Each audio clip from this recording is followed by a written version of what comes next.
Hey everyone. Hey there. Hello. Good to see you. And hello everyone. Welcome to episode 64 of Edge of Legend, the finale, the season 1 finale, the one-on-one with the green one himself. And before we get into all of that, and I cannot wait to see what happens next, we have to do a quick introduction because these awesome people have been rallying for a long time. So let's say our hellos, starting with Mr. Michael Powell. Tell him who you are, who you're playing, and what your pronouns are. All right. Well, I am the dastardly, dashing Michael Powell in a mid-bite of a Swedish fish. Yeah. I am playing, the ever fabulous Rufa, who is a investigator, human, and pronouns are he, him, they, them. Very nice. And I want to thank Mahoosh for all the love. Thank you so much. And the level 3 hype train. Thank you so much. Wait, what? I missed that. Huh? I just saw it. I might be behind. I don't know. But thank you so much. I'm looking forward to it. The hype that's about to happen. That being said, Sidney, tell us who you are, who you're playing, and what your pronouns are. Hello, my name is Sidney Rubino. I play Alona, the half-elf cloistered cleric, and my pronouns are she, her. All right, very nice. Next up is Sam. Sam, tell us who you are, who you're playing, and what your pronouns are. Oh, I'm Sam Sterling, and I play Ichipakton Papakui, also known as, wait, we're going to use the proximity effect on this really good mic, La Pacifica Dorita. Yes, you'll love to hear it. And our pronouns are she, her. Awesome. All right. Kylie, please tell us who you are, who you're playing, and what your pronouns are. Hi, I'm Kylie, or I go by Kai. It really doesn't matter at this point. I play Shionobis, the Elven Ranger, and we both go by she, her. Excellent. And last but certainly not least, Ian, please tell us who, what, and who what pronouns. My name is Ian. I am playing Woodward, the gnome druid, and rolling for my friend Mush. Oh my god! This is not him, but it's my facsimile. And our collective pronouns are he, him. Excellent. Well, I guess that just leaves me. My name is PJ Megaw. I am the GM for Edge of Legend and Nat 20 Productions. My pronouns are he, him, and I'll be playing everyone and everything in between. And a quick recap, if you didn't get a chance to see Sidney's awesome recap up on our YouTube page at youtube.com/Nat20Prods, you can do that. Basically, last week's episode was war, total crazy war. A few NPC shout outs and callbacks. We got to meet the King of Acadia, who didn't seem very excited about a lot of things.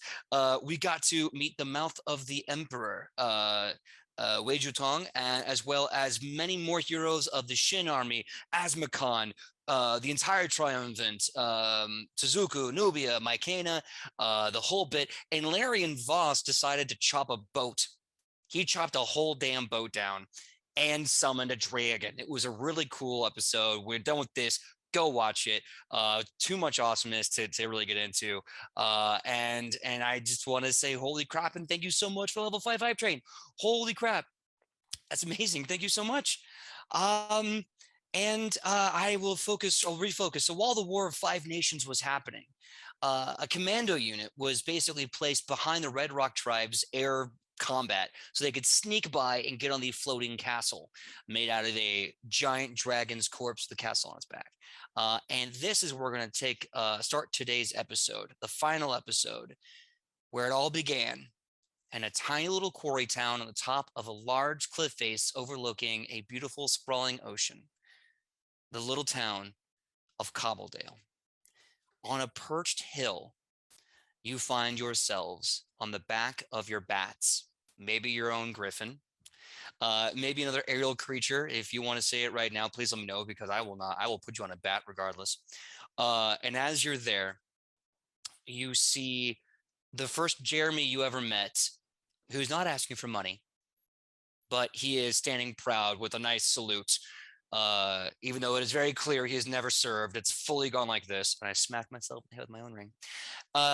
You see Morel get on his bat, and he's looking at this giant divot in the ground, which was where he first deflected the ballista bolt that almost killed himself and Alona in the very first episode. Just kind of, oh yeah, I almost died there.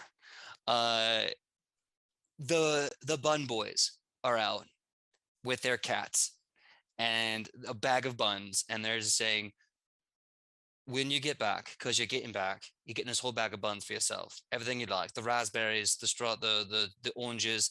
We have the Ichi special. You're coming back alive.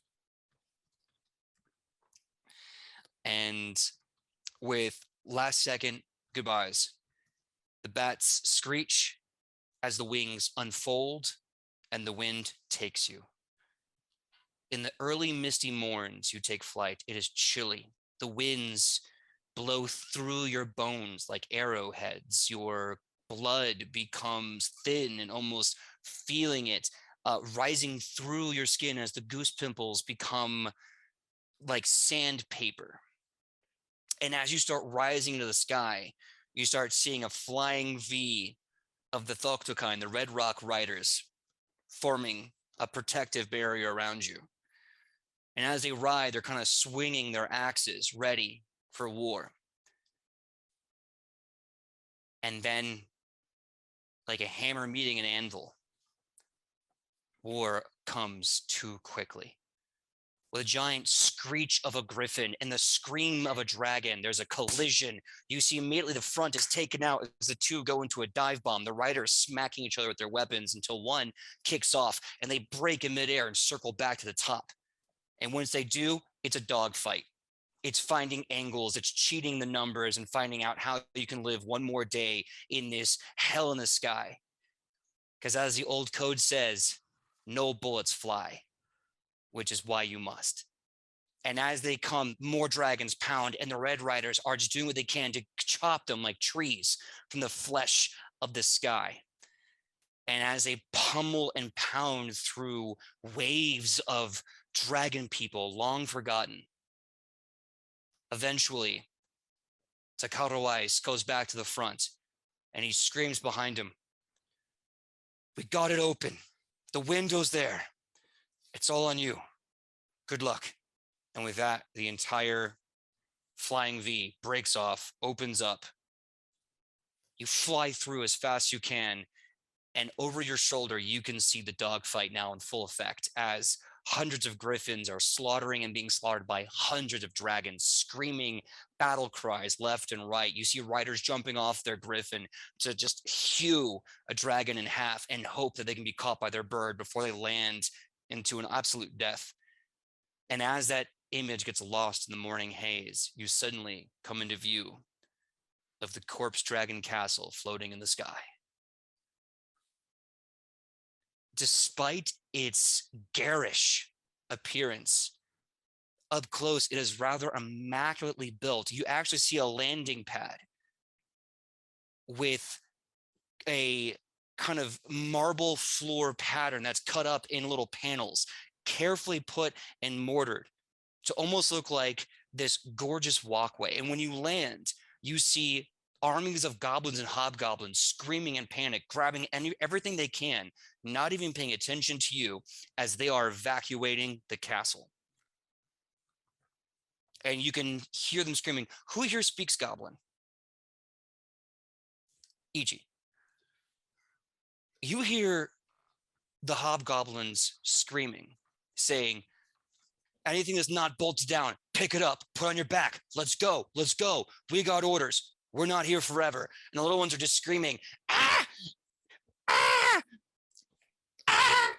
It's just the little ones are chaotic while the big ones are trying to put order and discipline into their numbers. And they're saying, "We didn't come here for a long time. Korikos, he already gave the orders. We're evacuating. Go to the belly port, try to find the open escape hatch. And if you don't fall to your death, count as a blessing to Gobulon." And they just keep shouting these commands out to them. A few of them lock eyes with you. One of them locks eyes with Rufa and kind of starts stepping backwards into a shadow. to be lost into the darkness. I would say Rufa recognizes that certain shadowy goblin, just kind of gives a just almost the briefest nod of recon you know what I'm trying to say. Recognition or reconciliation? Recon the first one. Acknowledgement. Got it. Acknowledgement. Exactly. Yes. Acknowledgement. I don't know why I can't say that word right now. Yeah, a little touch of what would be a nose, like a tiny little patch of like Yeah. nostrils that just kind of look at you and is like, Mhm. the darkness sees you, and then jumps into the shadows, vanishes like a ripple, like a frog in a pond. And now standing in front of you, you see a massive portcullis, broken off the hinges. Entry into the castle is now completely unbarred. You would now have free reign to enter the castle of Korokos. Rufa's going to. Could I have Rufa to actually do kind of a? I'm not sure. I think the action is called search or seek, just to basically make sure there's no unforeseen dangers or hidden dangers. Yeah, if you're looking for a trap, you can just give me a perception check. Okay.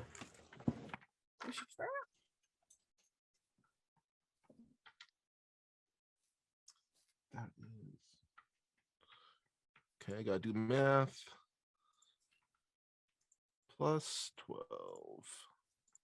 26. Awesome. There are no traps. You can tell this place is in shambles. What may have been a mighty castle some 3, 6, maybe even 9 to 12 months ago, in the heat of war, in the violence of battle, or maybe even just the lacking of upkeep, this place is a mess, dilapidated, and the goblins are running everywhere, and the hobgoblins are basically just trying to grab these idiots and put them in order that makes sense and get them out of here. You see a few orcs that are left who are also in some mid-transformation into a wormkin themselves, just kind of barreling through the place, confused, trying to find a way out. The hobgoblins, taking pity on them, grab them by the ear and start pulling them with them. You see a long corridor, kind of in a T-section, a corridor.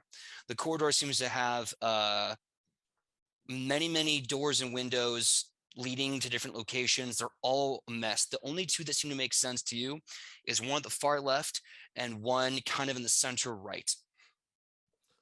Rufa's gonna just kind of get that quick look around, scan the terrain, and turns to the party and goes, "All right, friends, everything looks clear, but we should still be on a guard for they might have set up some sort of ambush, or there might be hidden dangers all around." You know, it would be funny if we go through this entire castle and there's no traps. Yeah. Okay.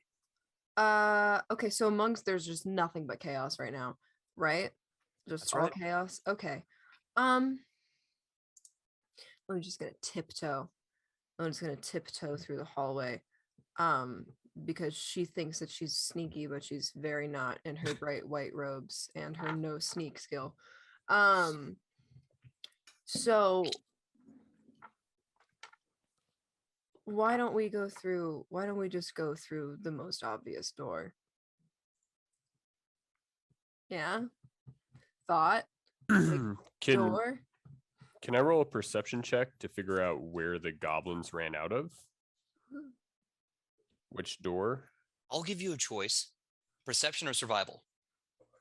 Ooh. I'm gonna take survival. I have assurance in it, so I got a 20. Ooh. It's yours.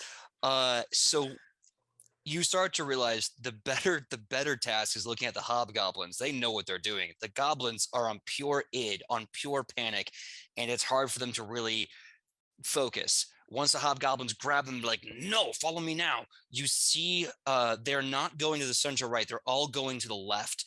And when they go to the left, the far left, you hear a horrible battering and ramming and breaking of wood and sliding of stone.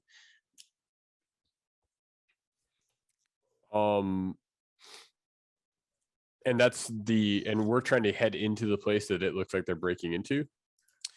Well, depends what your goals are. Ichi would know this. Ichi, have you had a chance to tell everyone what you heard, or you kind of playing that close to the vest? Yeah. I think as they come in, she would be letting them all know that everyone's evacuating. Take do with that what you will. Okay. Yeah. So you know that the hobgoblins and goblins are evacuating. If your goal is to follow them to the evacuation point or an evacuation point, you can follow them. Can I also say anytime the group where like turning a corner, Rufus gonna kind of hold the group and just kind of does that whole, the what is his name from Arrested Development, like peek behind from the corner. Where are you peeking behind exactly? What are you Anytime, trying to? I'm saying anytime we have to turn a corner, that's If what you Rufa does. if you want to, yeah, we'll just make that part of your perception check. Yeah, I think what I'm trying to get at is the possibility of going farther into the castle from where the goblins came out, because they most likely would have sprung whatever trap was in our way. Because they're idiots. They're idiots.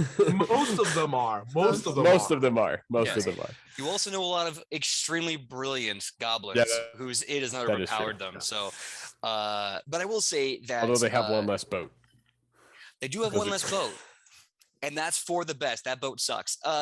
So I will say, give me a perception to kind of get insight in the situation. 23. 23. So you're getting the feeling if there are any traps, first of all, Koriko's probably, I mean, if there's this many people that live here, Koriko's probably lives here as well. You get the vibe he probably wouldn't trap his own house. Number one. Number two, if there was traps and they're basically going to trigger them all in their escape, following them would be leading only to one location. And safe to say, you don't have to worry about traps. What about ambushes? Well, I have a very important question. This castle's made of stone, right? Yes, it is. Yeah. Okay, so that's efficient because of my 5th level Dwarven ancestry feat of sheltering slab, which means I can't be flat-footed so long as I'm next to rocks. That's good. Okay, cool. That's good to know.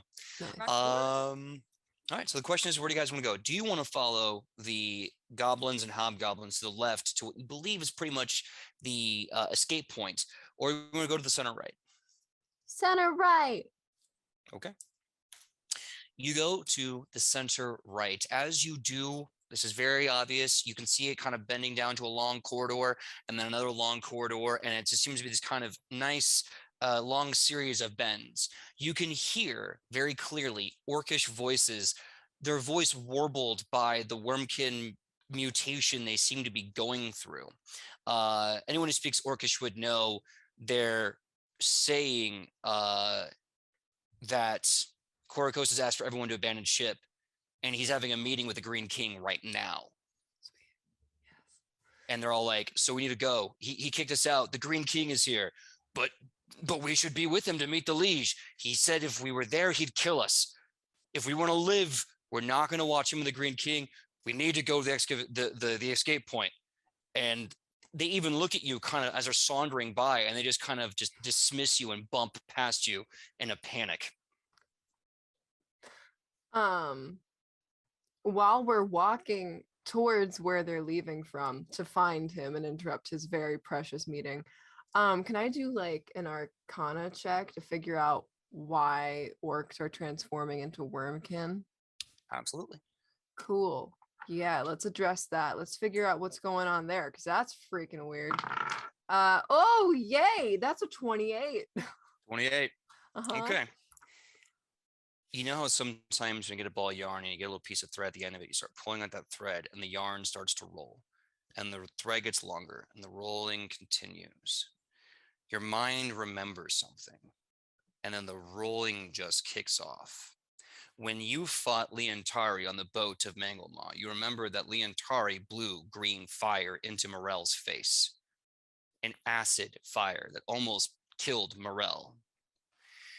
When you fought Malthenrax, who had for sure some weird draconic touches with wings and a horse body and hands of human hands for feet, he blew green fire. When you got on this ship and you've seen a few orcs hanging around, you're seeing the draconic parts come out of them.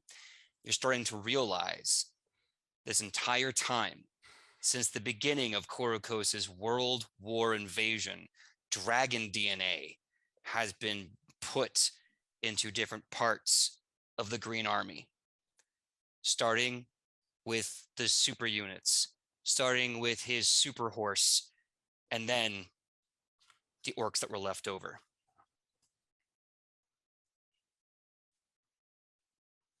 But this does raise a very good question. How did they get enough dragon DNA to experiment on their own people for years or months, depending on your timetable?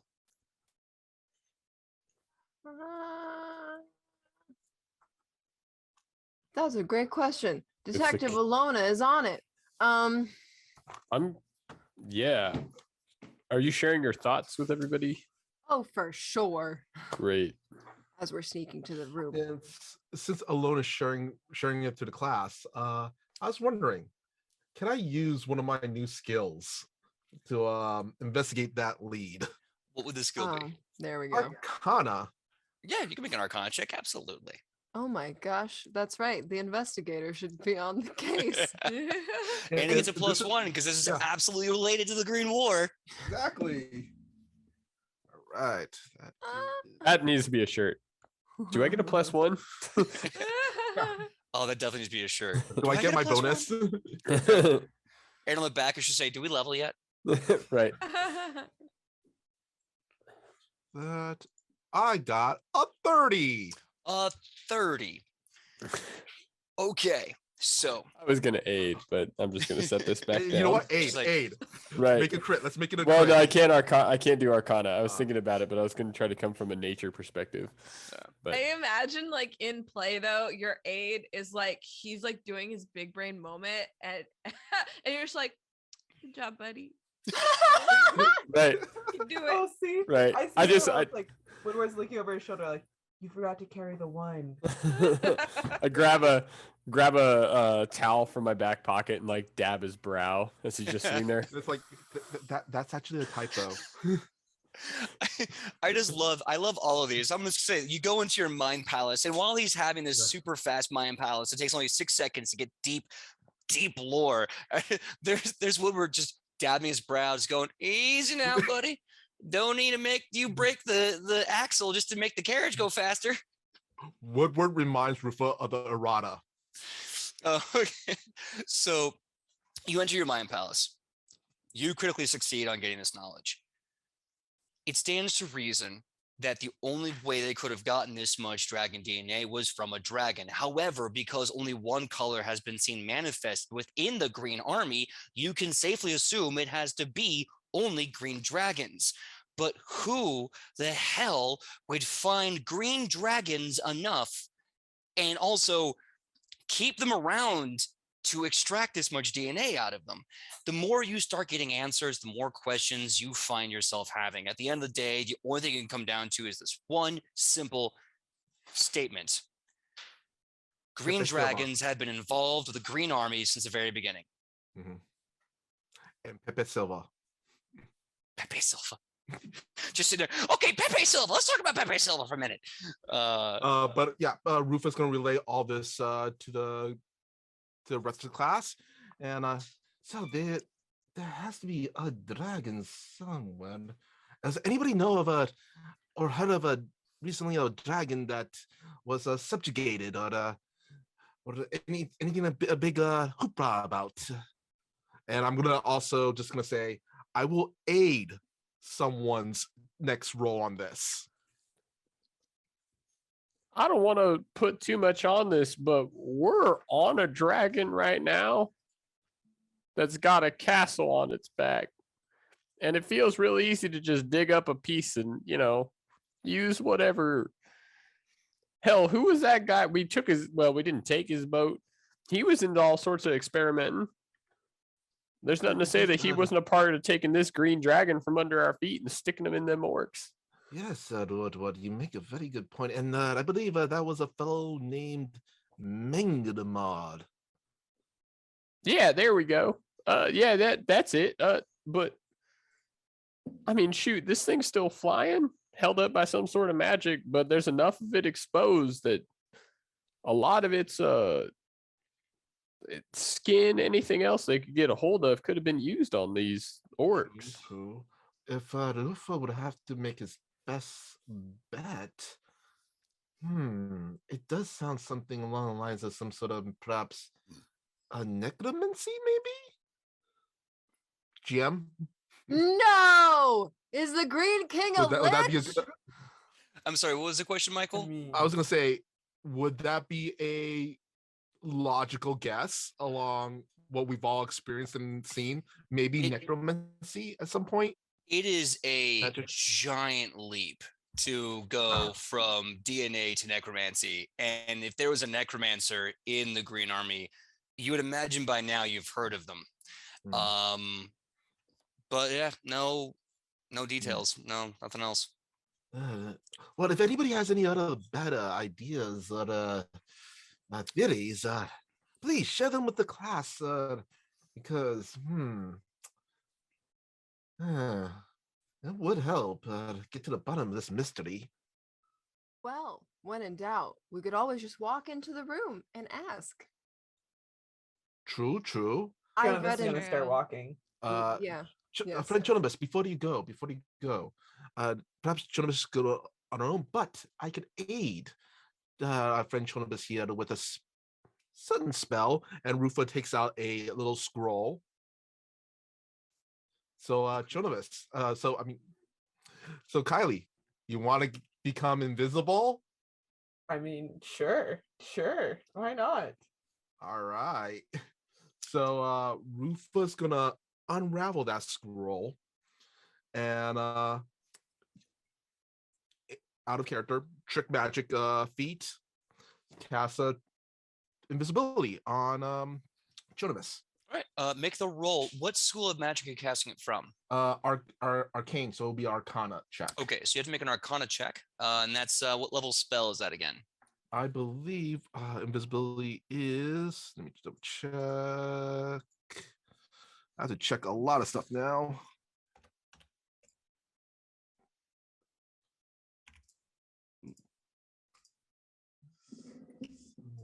Invisibility. You're looking for invisibility as an arcane spell? Yeah, it's a level 2, I believe. Okay. All right, make an arcane check. All All you gotta do is match the DC needed for a level 2 spell, and then you cast it. Oh, actually, wait. My bad. It's level 3. Okay. Oh, that's right. You Level 2. Level 2. Sorry, it is a level 2 spell. Okay, cool. Regardless, you have to make the roll for the trick magic item. So yeah, you have to make the Arcana check.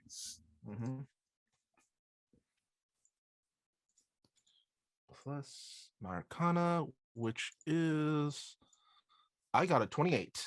Oh yeah, that's more than enough. You activate the spell, and as the scroll kind of turns to fire and ash and vanishes in your hand, and it's gone. Shonibus, you kind of like when Cinderella gets the magical dress from the fairy godmother, you just like this little twinkle trail goes around you, and when it's done, you're gone in a shimmer. Sick. So stop me if like y'all don't want to do this. Is there a time limit on this spell? Let me double check. It is a 10-minute spell length. Sick. Yeah. Awesome. Does it deactivate when I attack or anything? Yeah. Okay.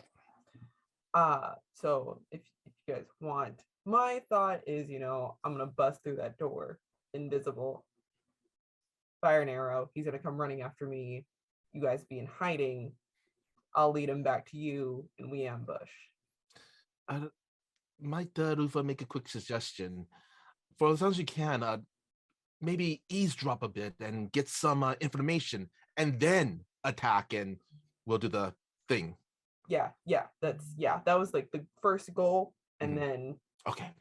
bang, Okay. So you are moving through this corridor invisibly.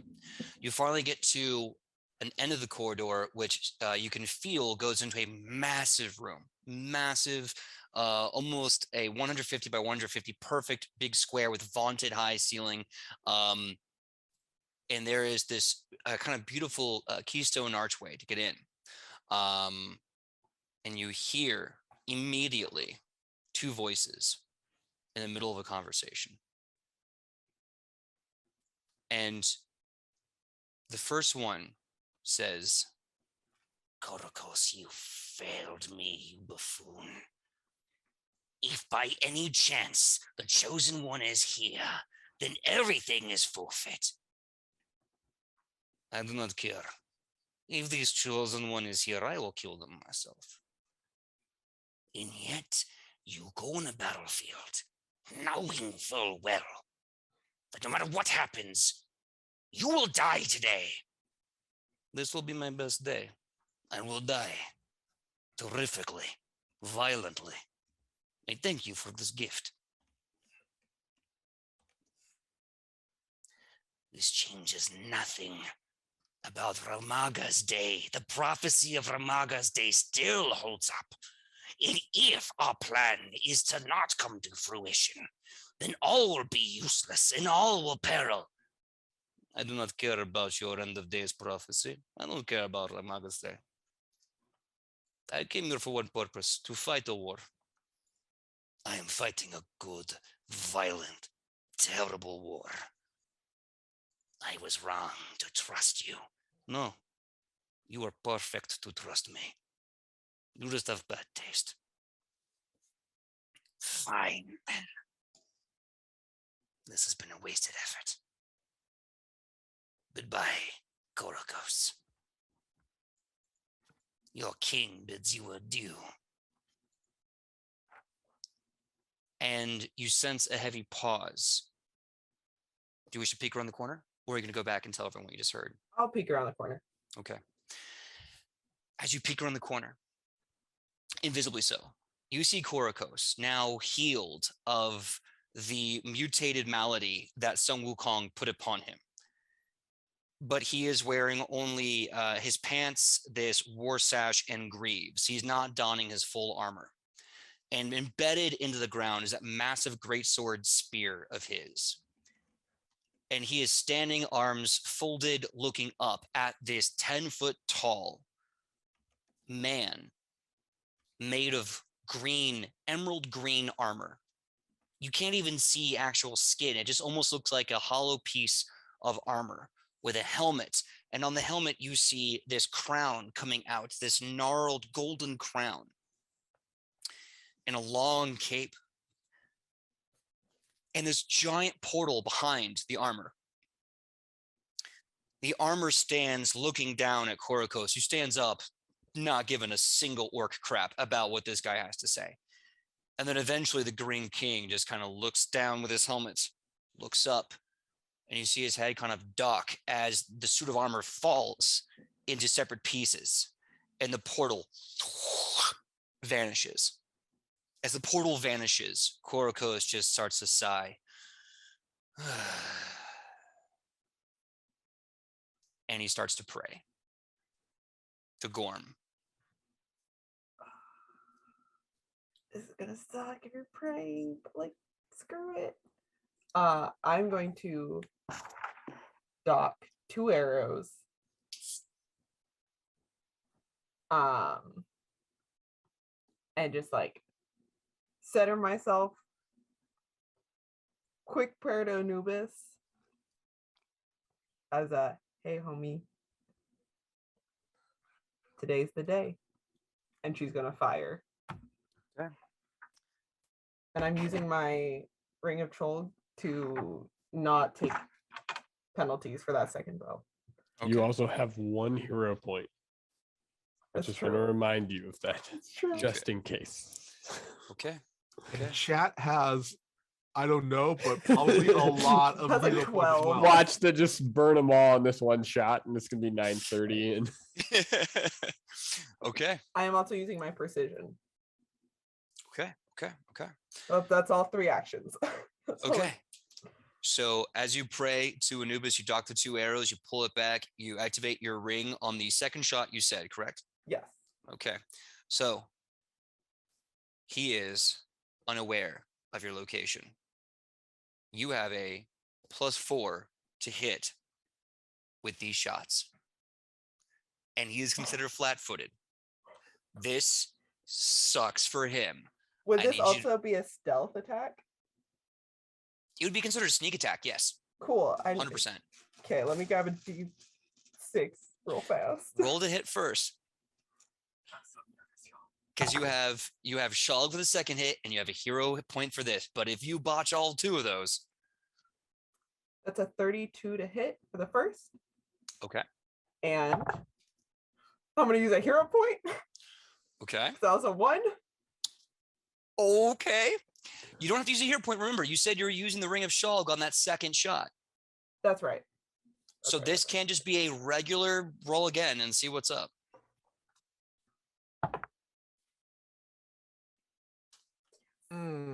That's going to be a 36 to hit for the second. Okay. So with your sneak attack, with your bow attack, with your precision, did you activate your precision on this I guy as did. well? Yep. Cool, because you just got 2 dirty crits. So you're going to be rolling a lot of damage. Ooh. I liked PJ's poker face. 32 to hit. Okay. And I was like, oh, she got him. And then it was nat 1, right? And he just moves back and wait, you activated Shulg's ring. The move forward again is so funny to watch you bounce back and forth, man. Look, So- people don't come here for my charming personality. It's all about the body language, you know? It's all the... Body Loosey language. goosey. Body language. Okay. I always gotta. So how much dice is that? So you're using a longbow, correct? Yes. So I have 2 So- for my regular attack, plus another one for my precision. So that's 3. I believe you also have a deadly, either deadly D8 or deadly D10. I gotta double check, but I know that's going to be 2D8 for the bow by itself. That becomes Right. a 4D8. You get 1D8 for precision. That becomes a 2D8. You're now rolling 6D8. 1D6 for sneak attack now becomes 2D6. You're now throwing 6D8 plus 2D6, double whatever enhancement modifiers you're getting from the lesser ring of Horus. And I don't think you've gotten to weapon specialization that gives you more damage yet. Yes, You I did. did. Yep, that's what I picked up this. So the extra 2, cool. Mhm. Yeah, so you do get extra 2 damage. So that becomes extra 4. So what's your wisdom modifier at this point? Plus 2. +2. So okay, so that means you're rolling 6d8 plus 2d6 plus 8, and that's not even including the deadly die, which I will confirm right now. Oh my god. Shionibus just So one shots. Just Yeah. one shots, Korikos. Pat- We're done, guys. I'm going to be honest. Pathfinder makes the dice buying habit feel okay. Because then you get like up to level 5 and you're like, you know what? I kind of need all these. Yeah. My brain hurts, y'all. That's a lot of freaking math. Hold on. Yeah, just start writing down numbers, corner of your page. Yep. Look, it doesn't matter how you get there. What matters is you got Yep. there. And then you Okay. pull out your calculator. We all do it. We know how this Amen. works. Of course. that's why I'm so glad we're actually playing online, because calculator. Right. Oh yeah. So There are you said times 68 6d8 plus Cool. 2d6 plus 8. plus a D10. Let's see here. Okay, longbow. It's and one more d10 for the deadly d10 on your bow. Right. Is that in? Then we're doing weapon specialize after. It's okay. Man, that's so much damage. Everyone hear that? That lovely sound. Uh-huh. Ooh, okay. Okay.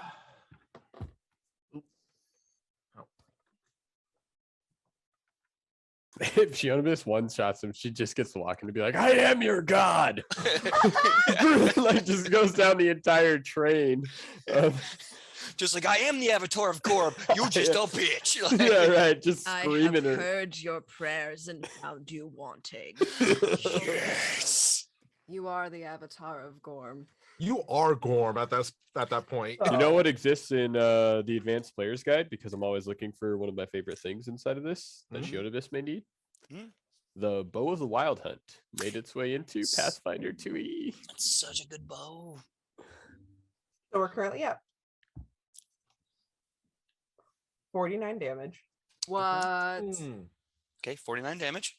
Oh, yes, 49. Okay. And is that before or after you rolled the 1d10? I rolled the 1d10. Okay. And you added the 4 from your weapon specialization and the 4 from your wisdom modifier, right? I mean, I'm doubling them because the crits, but yeah, that would be Oh, so then it's, what did I say, 40? 40. Yeah. Then that's going to be 48 because I didn't add the other 4. Okay. Or the 2 4s. Okay.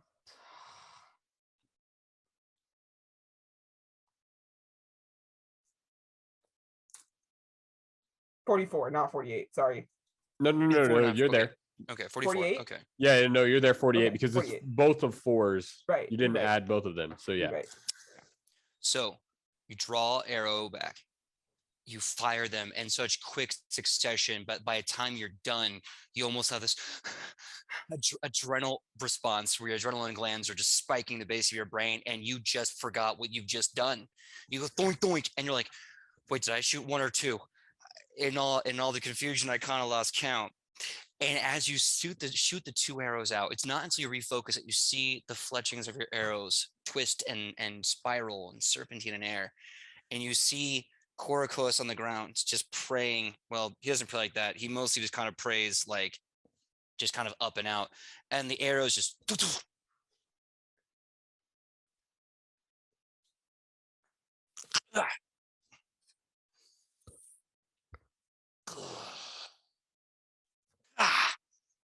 throws the arrows down. I'm going to judge from the arrows that this was the avatar of Gorm that just shot me. Avatar. Sister? I'm going to ask you only once. Kneel. Now, you get to choose. Are you going to kneel prone or take 3d6 psychic damage? 3d6 psychic damage.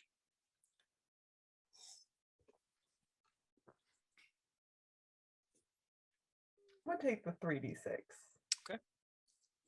Yeah. She's a princess. She kneels to no one. You're going to take 10 mental damage as in your mind you're seeing just almost like this juggernaut of Korokos riddled by your arrows as it just goes, kneel before me. And with a giant fist, you almost see him destroy the citadel that you come from home. But like as you break out of it, you're like, a little blood from the nose. Nah, your lies hurt, but they don't stop me.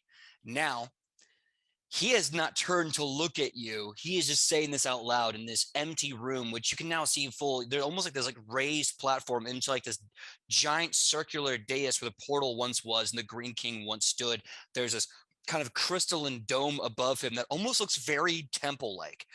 And as he's praying, you see this kind of ephemeral green light start to cover him, like streaks of blue moving through it.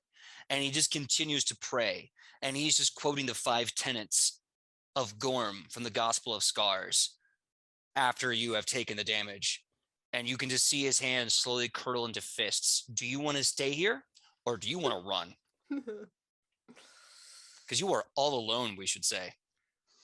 And you're no longer invisible because you took an aggressive action. I did. Yeah. After that whole little speech of his, she's like, you gotta catch me first. Wink. And I'm gonna take off running. All right. As you do, you hear his laugh just hauntingly trail.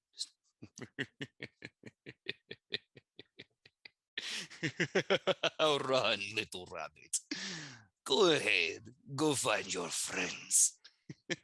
I will kill you all very soon. And as he says soon, you can hear his voice get stretched like it's being dragged through time and space. Almost this horrific scream that drops bass deep into his stomach.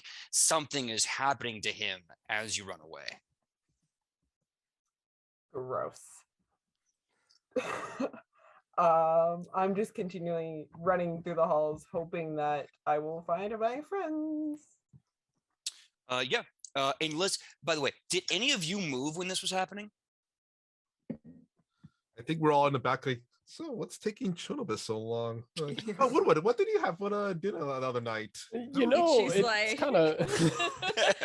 Better not be talking shit about our princess. I mean, she doesn't know that. So Yeah. I don't think. Morel's like, wait, is she a princess? I did not know that. That's news to me. I don't know if I actually know that knowledge. So scratch. Oh, No, Yeah. she doesn't. Okay. Yeah. She's the No. princess of my heart. Mhm. Oh, makes sense. Yeah, Oh, she's very yeah. she's very warm. You know, very huggable. Morel knows she's a princess. They had an entire Mhm. conversation. Yes, and that's they how did. Morel Because found Yeah. him. Morel's They a did. prince. Yeah, Mhm. He's bonded. a second Yeah, prince. yeah. Yes. I mean, it only matters to those who it matters to. But anyway, so after a few moments, Shonibus rejoins you. We should hide. I just want to see Shionibus just like run past us. That's what she's doing. She's just like, go. Hey, guys. And Rufa thinks that means we should do the same. All right. So you all are just knees to chest, hauling ass. Yeah. Yep. I All would right. like to try a stealth check Ooh. to hide, because if he chases the rest of the party and one of us is behind him, Okay. it wouldn't be a bad idea. I'll You're join you in awesome. on that. Okay. Everyone. I make a think stealth check right honestly, ahead. I think actually, well, yeah, whoever wants to, but if he doesn't see Shionibus there, he may catch on. Yeah. You right. Right. Right. Like if I all of a think sudden he Shionibus- turns the corner and everyone else is running, but Shionibus is gone, he's gonna be like, that bitch He's got like me 1, once." 2, 3, 4. Bitch. Right. I know. Chonobus is bait. She's Right. bait. There I it was is. bait last time, y'all. Oh. I almost You're got very merch because good of it. bait. You have a brand now. Ooh. Dark bait. Stupid. You know what? Rufa's gonna join Woodward with whole sneaky sneak. Okay. All right. Sneaky boys. Well, how about this? Everyone roll stealth, because I mean, why Um, not? It's either stealth or just run normally and Right. same result, right? At least one's got a different result. Ooh. My gay dice are doing really good tonight. Gay dice are best dice. I will say I need a pair of gay dice. I do have an awesome pair of waffle maple syrup dice. I think they're making more dice now, so please ask them for commissions. Like $90 got me a custom made dice set with the They're Edge of Legends beautiful. color. And some glitter. I even got a flip token, and it's dope. So do that. Wait, I so am not going to stealth. I'm going to run significantly less than everyone else. They can be ahead of me. Oh, Kylie, have her demoralize him by having Chonobus talk shit to him. Your god's a bitch. Yeah. My god is not a bitch. My god is great as god. Your god is bitch. Anyway, so what are the stealth checks? I got a 25. 25. I'm gonna run with Shionibus, so I'm just gonna do an athletics check if that's okay. Sure, absolutely. I got a 19. Okay. 19. Oh, If we're Did you? if I'll think it's a it jumped out of my box and made it to a 20 right on the edge of my table. This Yes. is your night. This Yes. is Makes your it a night. 28 for Do it. athletics. Awesome. Love it. Sam, what was your stealth check? I'm gonna do athletics as well because Ichi's running. Awesome. So that is a 22. 22. Okay. 22. Ian. Woodward got a 17. Mush got a 14, unfortunately. Okay. So and Morel's hoofing it with the rest of you. Knees to chest, he's keeping up despite wearing a lot of heavy armor.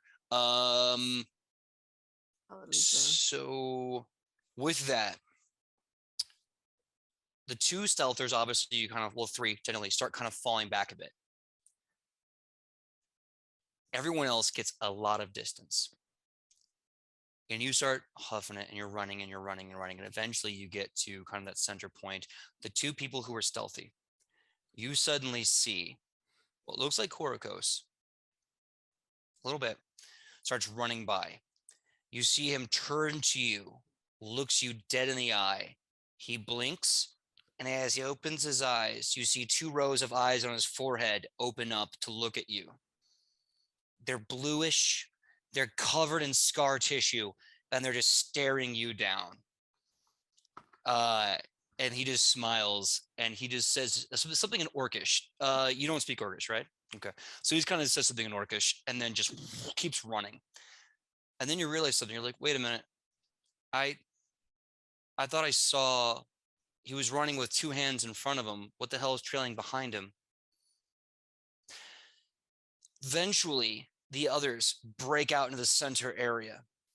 Shonibus, because of your insane athletics, you are just booking it, and you get quite a big distance away from everyone else. I'm going to need Ichi and Sidney to make for me your choice, reflex or fortitude save. This is not good. This is bad. This is not good. This is very not Hero good. point. Use them. I definitely use my hero point on Bush's stealth save to try to make it better. Well, if the Legends of the Chat give you hero points, or if you do some awesome badass crap in the fight, who knows? I've got a plan. There's a reason I wanted to be in back. All right. 29 fortitude save. Okay. Hero point. Fortitude is our saving throw is just our fortitude mod and a d20 roll, right? Yeah, your total fortitude mod and just a good old fashioned d20 roll. Okay. That's not the worst. 24? 24. Okay. So as you all start moving, and Shinomus, you kind of break away from the pack a little bit, you suddenly see this bright blue-green blur just from behind you over the shoulder, and you look to see Korokos looking at you, smiling, stopping, pivoting on his back foot, and with two hands, he basically does this like football tackle and takes with them Ichi and Olona, and they break through the stone wall into the main courtyard that was kind of beyond it. And you can see this giant crater as he breaks through it. Ichi, you kind of get loose of their grip and you kind of spiral off. You're fine. But Olona, you're pinned to the ground, looking at Korokos's face with his kind of high widow's peak, wild black hair, long black beard, and his 6 rows of eyes. I'm sorry, his 6 eyes, his 3 total rows of eyes. And he's just smiling at you as you see one hand reach behind him, as another hand off his back grabs his sword and hands it to him. He pulls it and starts to put you on point. Now, you, the stealth unit in the back, you now get to the scene a little late. You see this giant crater has exploded, and you see Korokos with 6 eyes, 2, 4, 6, and 4 arms, as he's just planted your healer in the middle of this entire area. This kind of encapsulated a garden within this castle with this giant stony archway. Giant sword at the go, 2 arms on the back, just ready to roll, and one starting to form in their hands. This ghostly blue blade that matches the one at the front. Help! Yeah, exactly where you want your healer.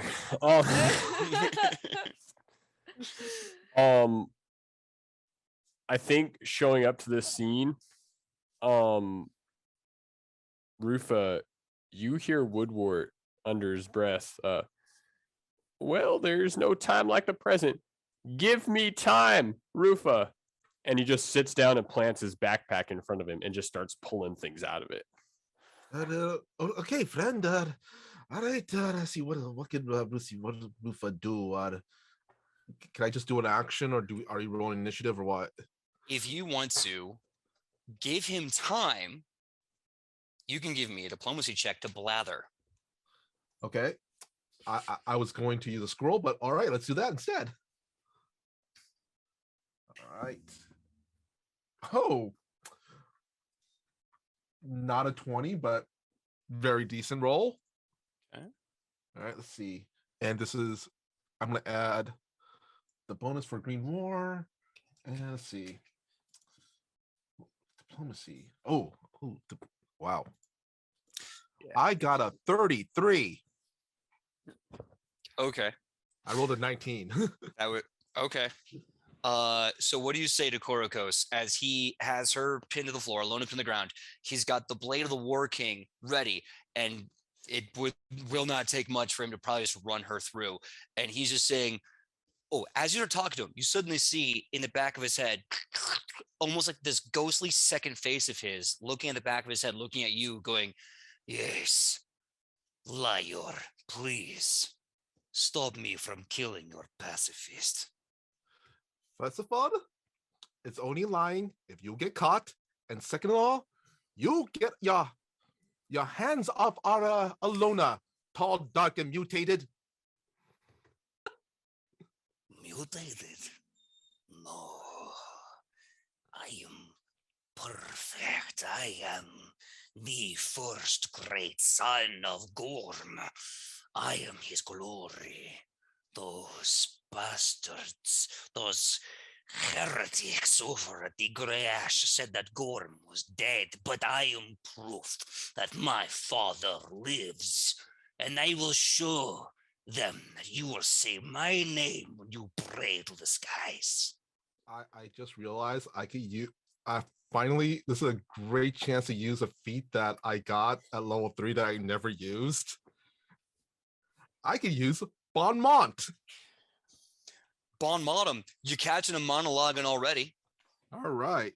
Let me just check out what Bon Mont does real quick. Yeah, when he's absolutely monologuing, you critted that whole diplomacy check. So he's just like, "Let me tell you, when I was a boy, I found a frog and I hated that frog." Like he is having a monologue right now. Rufus going to kind of put his hand, like one hand on his hip, kind of strike a pose and put his other hand on his chin. Honestly, if you'd whatever name, glory, whatever, that bar of glory is very, very low indeed.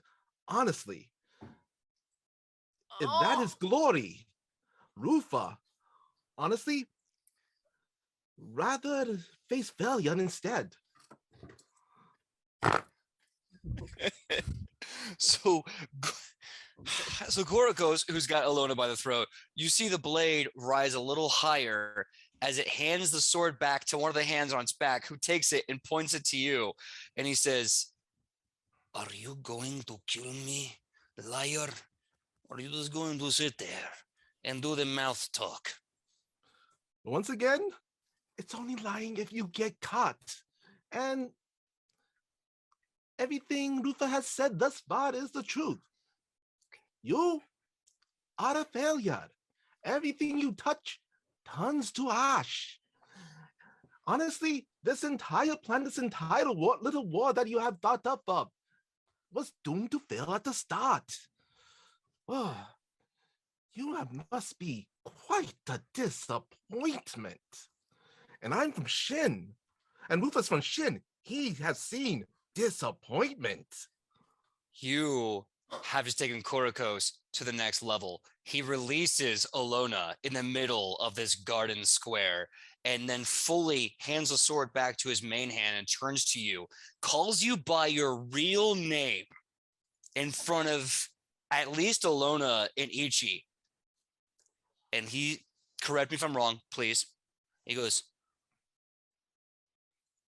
"It's Chu or Shu?" How's the first one go? Please correct me right now.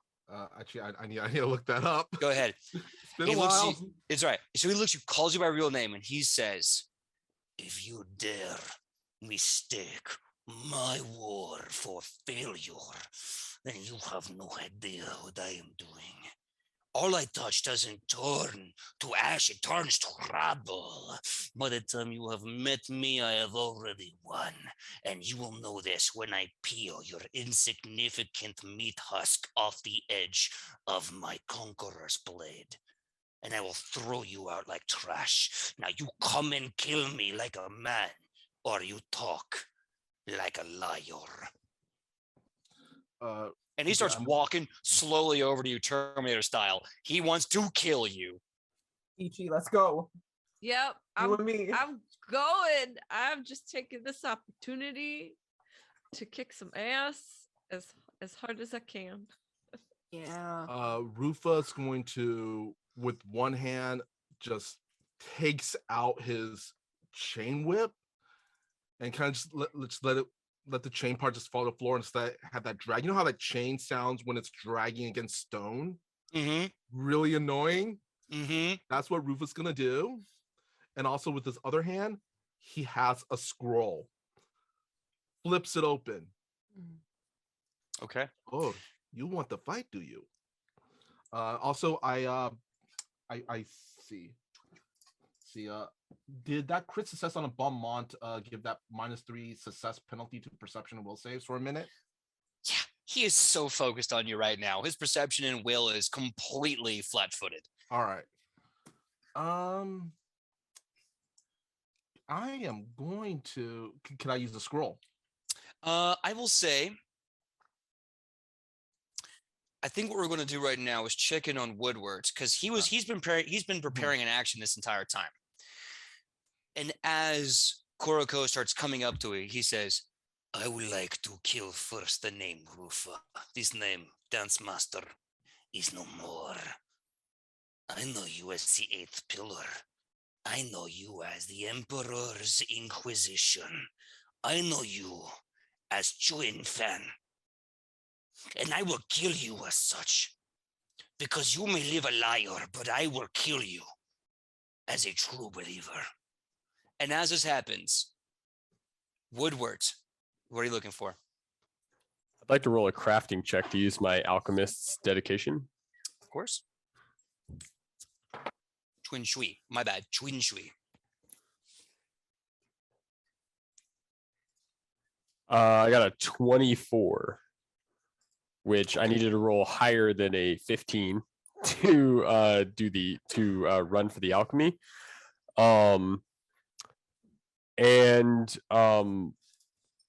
Because I'm level 5 now, I get to roll to a second. I get to move up a tier because it's my level -3 for what I'm allowed to craft.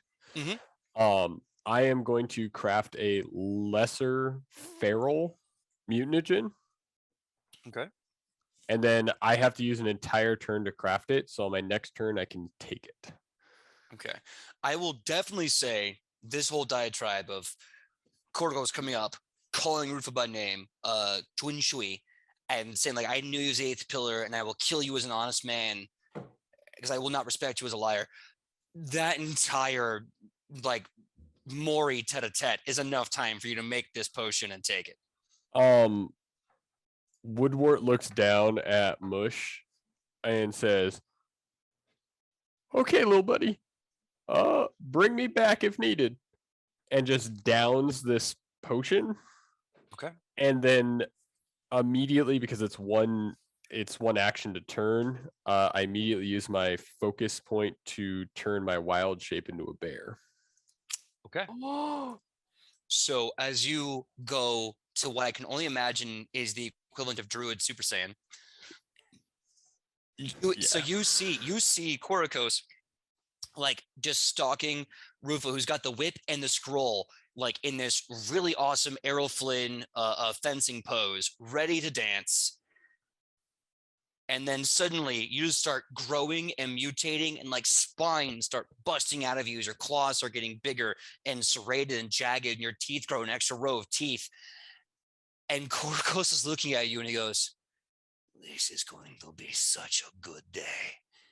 Now, cut to Shionibus. You're hearing all of this around the corner, and it sounds like it's about to give, it's really froggy in there, and it's about to jump off. What are you going to do? The room that they're in, is it smaller than the one I'm in? It's a pretty nice room. I'd say it's about a good 50 by 50, maybe 50 by 100. It's tall. It's really tall. It's a nice like square cubic room. Okay. I need my healer up. I'm going to sprint to Alona and like mom trying to save her kids from a car, like lift up the stone and try to get her out. All right. So she was only being pinned by Koroko, so you can easily help her to her feet. Sam, what are you currently doing having witnessed this entire moment? So does it look like Shionibus has got Alona good or like working? Does she need me? It looks like Shionibus in a blink in the eye ran up and kind of put Alona on her feet. Kind of like Makari from Eternals. Just okay. Like taps her cheek, like you're good. You're good, kid. So I will then I will start stalking behind this baddie, ready to go hit him real hard with my stuff. All right. With a roar Ichi smash of excitement, you can just kind of see the second blade finally form out of this powerful, terrible energy. And now you see Korokos with kind of two heads, the front and the back, 6 eyes on each, 4 arms, 2 blades of the War King, one physical, one made out of radiant energy, one made of like a divine energy. And as he has fully formed as the avatar of Gorm, everyone roll initiative. The final battle begins now. Ooh. Ugh. Uh-oh. None of those sounds sounded great, guys. I'm loving that. 22. Could do it. Oh no. Oh no. So Kelly Oh. got 22, you said? Yes. Okay. Oh dear. Oh no. Oh no. Alona got a 31. Nice. Oh no. Make him pay for that. Oh, by the way, Favorite. as a reminder, Ichi is hasted for the first round of this combat because of the coffee that they had. Right. Oh yeah. Oh yeah. Are we Let me basing pull up this? the haste Are we basing this off of perception for this Yes. check? Just great, cool. Yeah. So, Michael, what was your initiative? Alona, sorry, but I have to one up you on this. I got a 32. No, I'm glad. The healer shouldn't go first. Well, the healer, you know. Yeah. Ian, what was your initiative? 27. 27. Sam, what was your initiative? 21. 21. As the fighting begins, you hear this horrible dragging sound, like stone dragging to a halt on marble stone. And with that, you hear this all-consuming sound of rubble and crumbling, and suddenly you start seeing little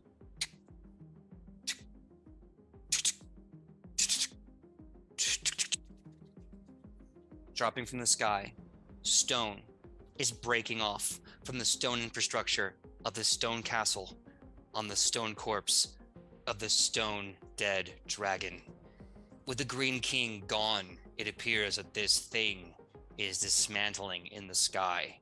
Korokos just laughs and chuckles as soon the rain of tiny debris gives way to the chunks of larger stone. Looking up, you can hear the snap and crack of stone similar to the ice caps breaking and snapping in the Arctic. Just that kind of loud.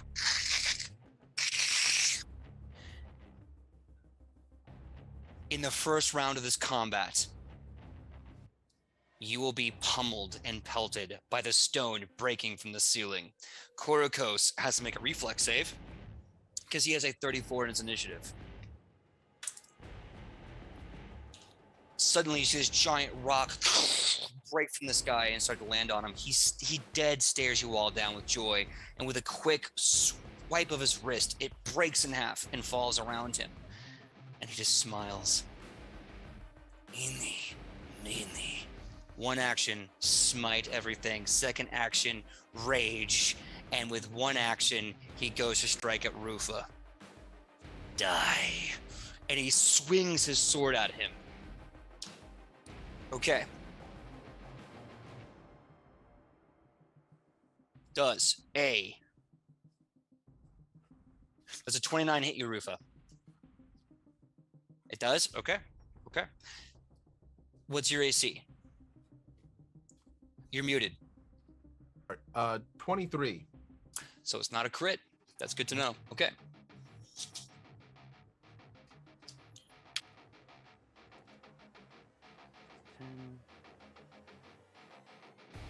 You're going to take 19 damage as you take, I'm sorry, 23 damage as he takes his sword and strikes it across from you. And as he's raging, you see his blue fire start to move off him, and kind of hovering over him is almost this blue fiery effigy of Gorm himself. The spirit of Gorm, the Scarfather, the first of the orcs, is just kind of hovering over him. He cuts you, drags the sword back, and he says, "Come on, Chuin Shui. Come at me. I will bury you, an honest man." That's his turn. First one, done. Next up, we got Michael. How do you retort, good sir? Rufa's going to kind of hiss in pain from that blow. Mm-hmm. And he kind of like looks at Gorm, like looks at him in the eye and goes, "That person died a long time ago. Rufa is this one's truth." And I am going to activate my scroll, and he's like right next to Rufa right now, or is there a space between us? He is about 10 feet away. 10 feet away. Question: is that far away to not also get hit by, say, like a fireball? No. The fireball would still catch you in it. All right, never mind. You know what? If you center it on him, if you try to move it away from him, possibly. Okay. But you might catch someone else in the fireball. Yeah. You know what? Instead of that, Rufa's going to take a scroll and we're going to use the Grim Tendrils scroll, actually. Okay. So I believe that's one action for using a scroll, and then actually, it's one action to activate trick magic, and then of course you have to use the amount of actions to cast a spell. Yep, it's 2 actions to use a spell. So let's see here. I believe that's occultism, because Grim Tendrils is a occult spell. Yep. So give me an occult check to cast the spell through the scroll. Where's that tentacle raid? Look, we have the Grim Tendrils. We're on it. We're here. I do remember hearing from our Discord, I believe, Blue Suit, the King of Tentacles. That's not a name you should give a friend. He is actually, I think, being deployed as part of his reserves to New Jersey. If I remember correctly. Then safety to him. Absolutely. Thank you for your service. Although, New Jersey? I'm sorry, man. Tentacles in respect.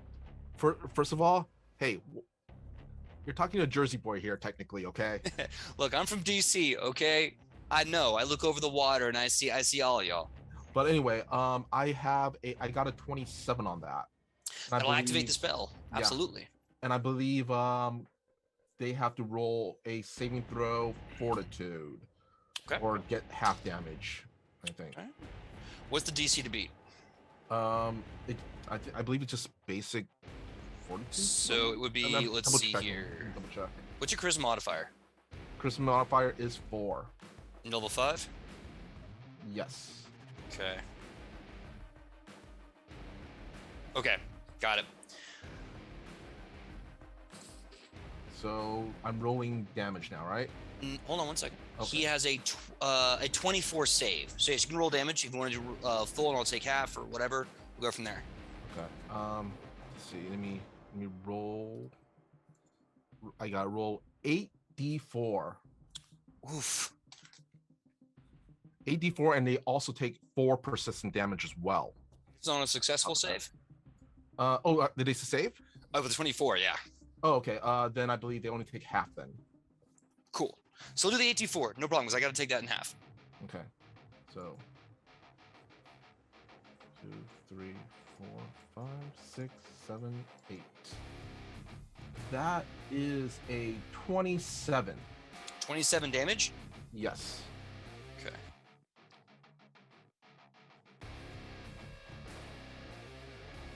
Doing math. Okay. Okay. So the tentacles just as you hold the scroll burns up. It's gone. You start seeing coming out of the ground, almost like venom. These black tendrils with just dripping ooze. You also see water from the deep, kind of dripping from them. They kind of come up the ground and start slapping and berating Korikos, who just kind of grabs a few, gets hit a few times, cuts a few, and he just cuts the last one as he just kind of takes a peppering and he goes, "You filthy liar, you're not even a magic user. You borrow from paper." Can I actually kind of recon that as regular tentacles? These are actually like fingers. Sure, yeah, totally. He still chops them off. Yeah. If you want that mental image. Yeah. Okay. Shin magic is slightly different from the magic from the West. Yeah, no, 100%. So I respect it. The fingers come up and he cuts them right off.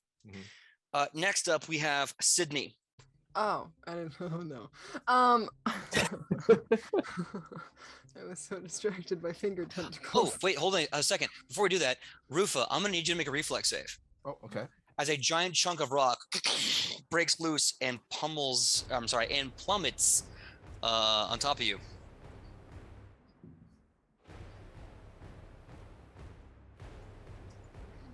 Plus that, I get the bonus. I get a bonus from Green War, right?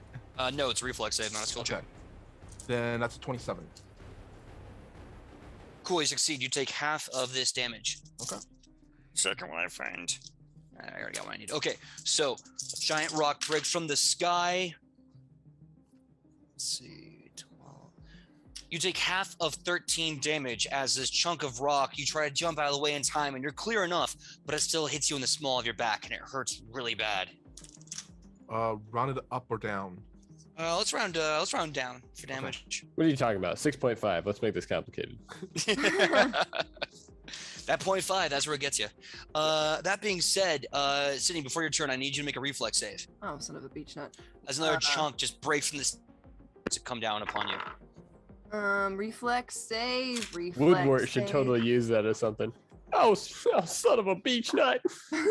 Beach nut. Oh, you son of a birch. You son Oh, of a no, bird. I need healing. Wow, that's perfect.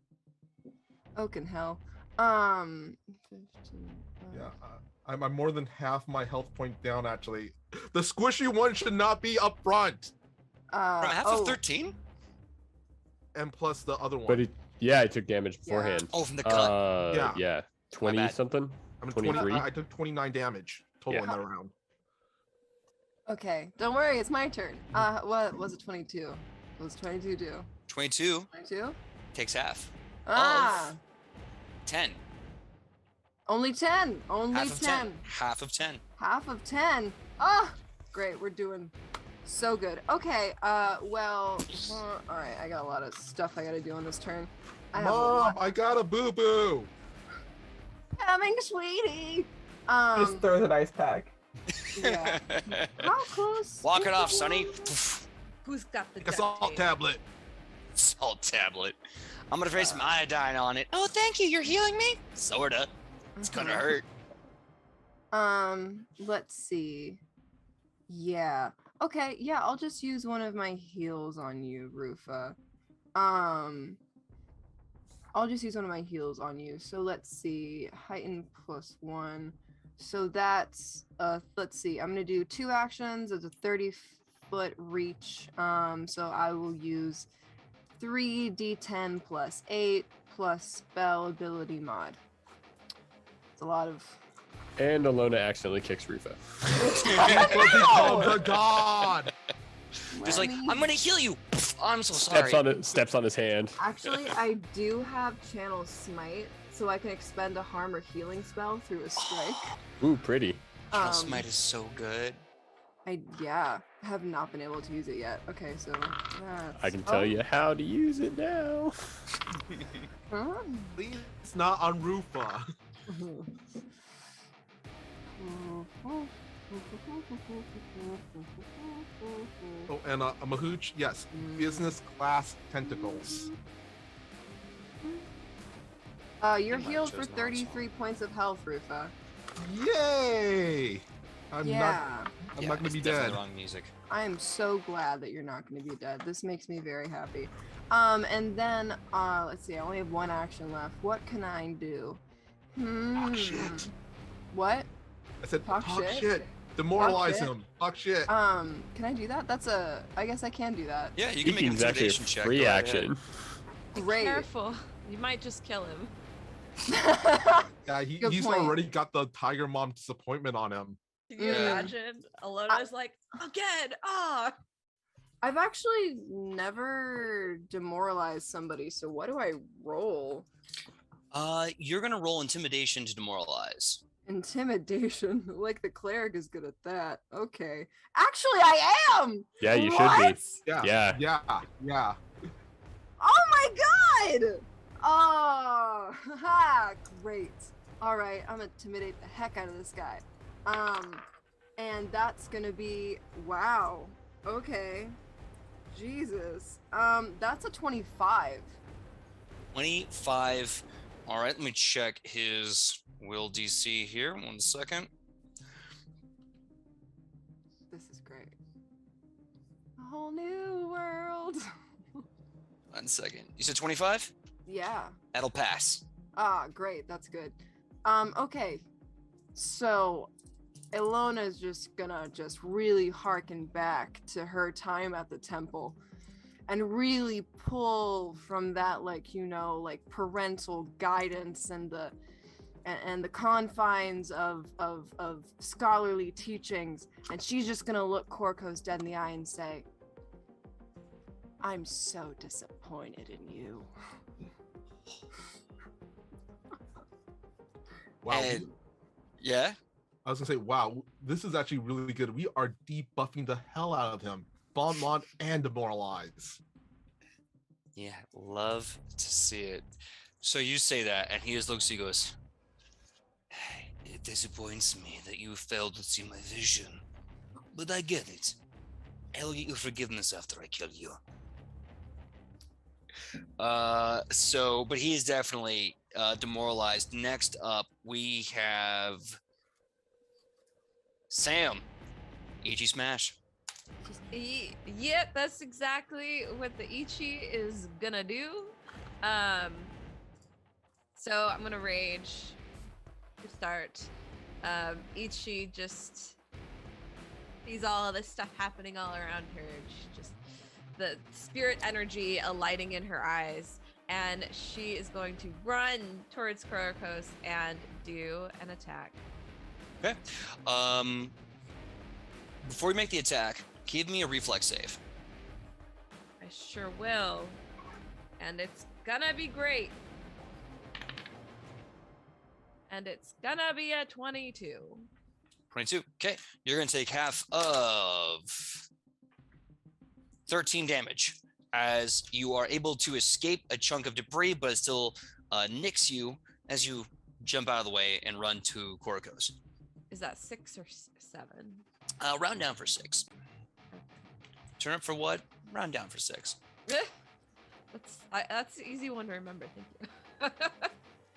I love it when I Alright. make Ian do this gesture. It means my pun was so dad enough that Ian feels pain. It's a good day. It's a good day. Oh man, that was a good one. It was a good one. So Doug, please Alrighty. roll to hit on Korokos.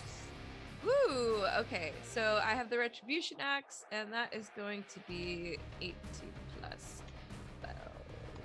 That's a 30. 30 to hit. That will. He's raging. That'll dirty crit. That is one above the threshold needed to dirty crit him right now. Okay, now let me ask you this, because in my leveling up, it said that I get access to the crap. Kill Kurokos feet. It's insane, That is right? what it's called. I'm pretty Yeah, sure. yeah. How did Paizo know what I was doing? Oh my god. Wow. The picture of Korkos right there. Right. This guy, you see him? He's done. Level 5's awesome. Says while raging, you gain access to the critical specialization effects for melee weapons. So you have a fun, kind of weird hybrid weapon. You get to choose if you want to be based off of a hammer or an axe. Okay. Probably axe, because cutting him out of our lives is a good idea. I love it. Okay, so I'm gonna get you that that critical specialization effect in just a second. Okay. Did you rage before you cut him? I sure did. Perfect. So now you get to double all that juicy damage on this man's face. Okay, let's get these dice. If I could even remember how many dice these. Okay. Got my D12. That's 12. Okay, we're starting off good. Starting off Yay. strong. 12 plus 4. And then I've got my rage damage, which if I can quite recall. Panic is a 3. And then my hatred is 4, 5, 6. That's 6 more onto that. Okay, so that's 22. Do I just double that? Yeah, if you haven't doubled the dice and doubled the enhancement modifier, if you want to roll the basic dice and get your basic enhancements and all those things, put them together and double that, go right ahead. Cool. So that's 44. 44 damage. Excellent. And the critical specialization effect of your axe. Basically, it lets you kind of sweep off that strike and onto another target. Since there is no other target in sight. Could I sweep it onto a rock that's gonna hit me? Or hit someone else? I will let you do that, yes. And here how we're gonna math this. The next person who has to make a reflex save on their turn, which will be Ian. No, wait, Ian, did you already go? Not yet. Not yet? Okay. Corcus is still standing. Then it'll be Ian. That's right. It'll be Ian next. Then you get to give him a +4 to his reflex save. You got it. I'm gonna need that. All right. She said it was 40 damage to Corgos. 44. That's a lot. Okay. A lot of damage. Eat you smash. Eat you smash good. Ichi does indeed smash. All right. So that was one action to rage, and you dashed and attacked. So that was all 3 actions? Indeed, it was. Okay, so that means Ian, you're up next. Sorry, I was goofing around. Going all right. So you see Woodward change into this bear, but after he hits the point where you think he should stop, he goes farther. What? For the purposes of everybody should play a druid half alchemist, by the way. For the purposes of this, I am now considered a large creature. Due to the feral concoction, I get to use every natural attack as part of my person. They all gain the deadly die 10, and they all go up a bonus thing, so every single one of my attacks does 3d6. Are you kidding? And I have a +16 to hit. So we're going to see how this goes. Yep. Yeah, Ian was like, dude, I know you gave it to me because it made sense lore-wise, but here's the broken thing I can do with it. I can do what, and I was like, I'll do this once. I'm not going to pull it out against anything. Okay. Get him. So, Get him. the first attack, not bad. 16. 25 to hit.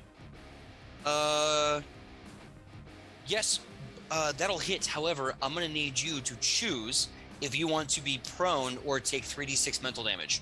I'll take the damage. Okay. My bear form comes with extra hit points. Nice. You gotta love it. All right, so you are going to take, let's see here. You take 15 mental damage and commit to your attack. Let me know what the damage is to him. Right, let me just make a note of that. And the attack damage is...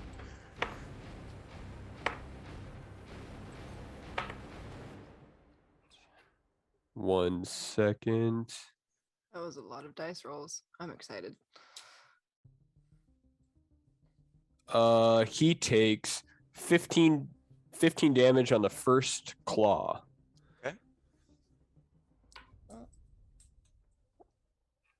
Yeah, he gets 2 claws and a jaw attack. Wow. So second attack comes in with a nat 20 right up top. Let's Okay. get it. Let's Okay. go. Okay, right, now I'm going to Shionibus level dice rolling. You're a metric, Kylie. How does that feel? Oh, I can barely add 7 plus 7. Like, I'm not the person you should be looking at. You math. No matter how good the click clack sound.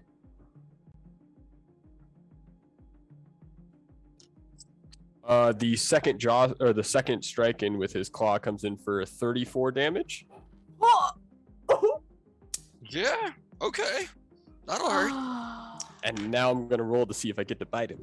All right. This will be at a minus 10 or 8, whatever to be the maximum. It's -8. Yeah. Minus 8. Okay. Oof. Ooh, that does not look good. 1 second. No, I highly doubt I hit him with an 11.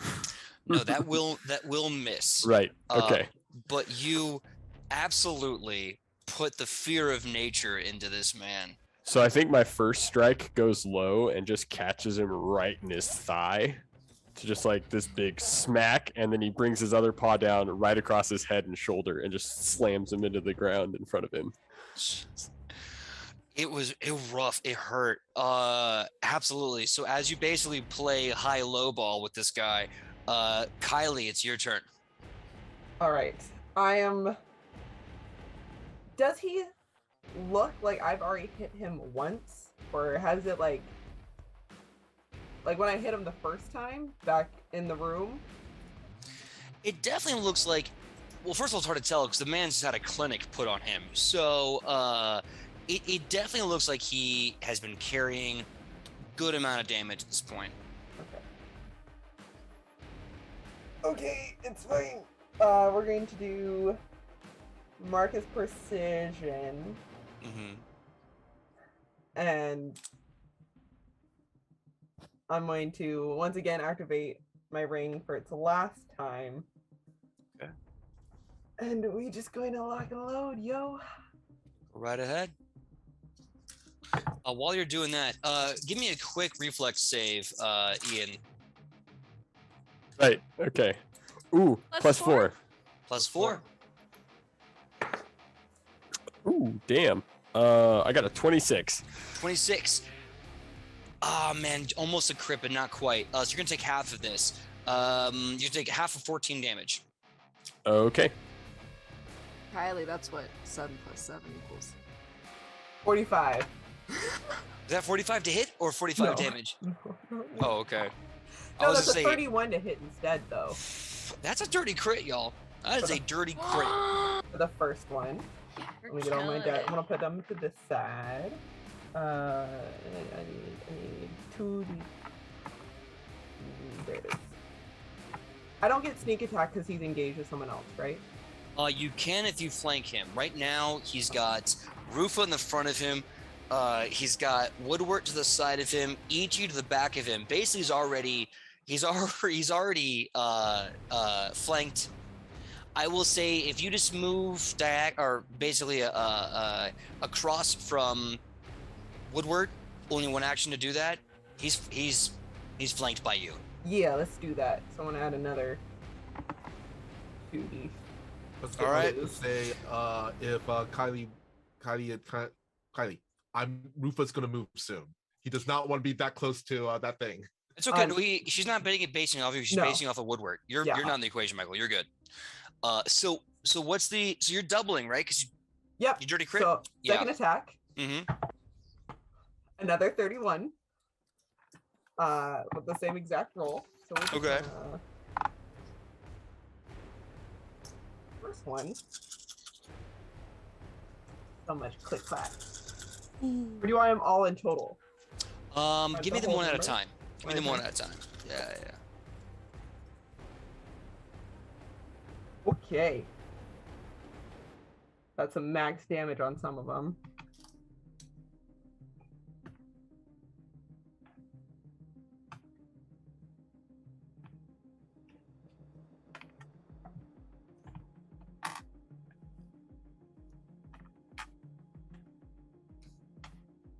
That's going to be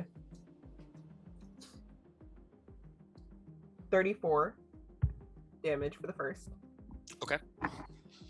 And give me the second one. We're really sending it home tonight. Yeah, we are. Remember when we were like, wow, Is we'll it never reach one It's a D- 2-year long 2d10? con on PJ. We're all min-maxers. Was They're it just doing great role play. Oh, they're breaking everything? Shit. 1d10 or 2d10? For the deadly, Yes. Okay. only 1d10. Okay. Even for and then the weapon specialize is another 2d8 Oh, weapon specialization's a +2. plus 2. Okay. Yes.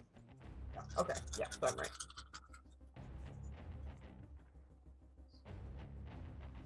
Forgot to roll my deadly dice. Damn it. Next turn. I'm coming for you, Korikos. Bring it, little man. I enjoy your presence. You are always fun to kill and die by. I always forget that I'm in a form, so I guess Korikos can also speak bear. So just hears just screaming at him. Oh, I also speak bear. I took a semester in Orc College. How are you doing?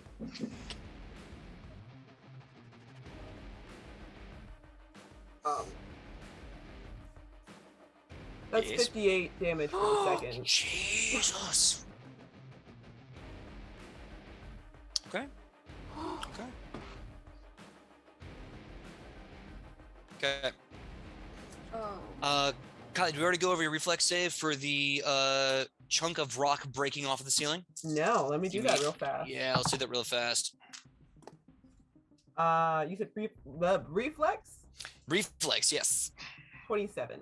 27. Okay, you're gonna take half of 14 damage, and also I need you to decide if you want to be knocked prone or take 3d6 mental damage. Speaking of mental damage, if I have unwavering mind, does that affect any of it? That's a good question. I need to look up Unwavering Mind really fast to determine that.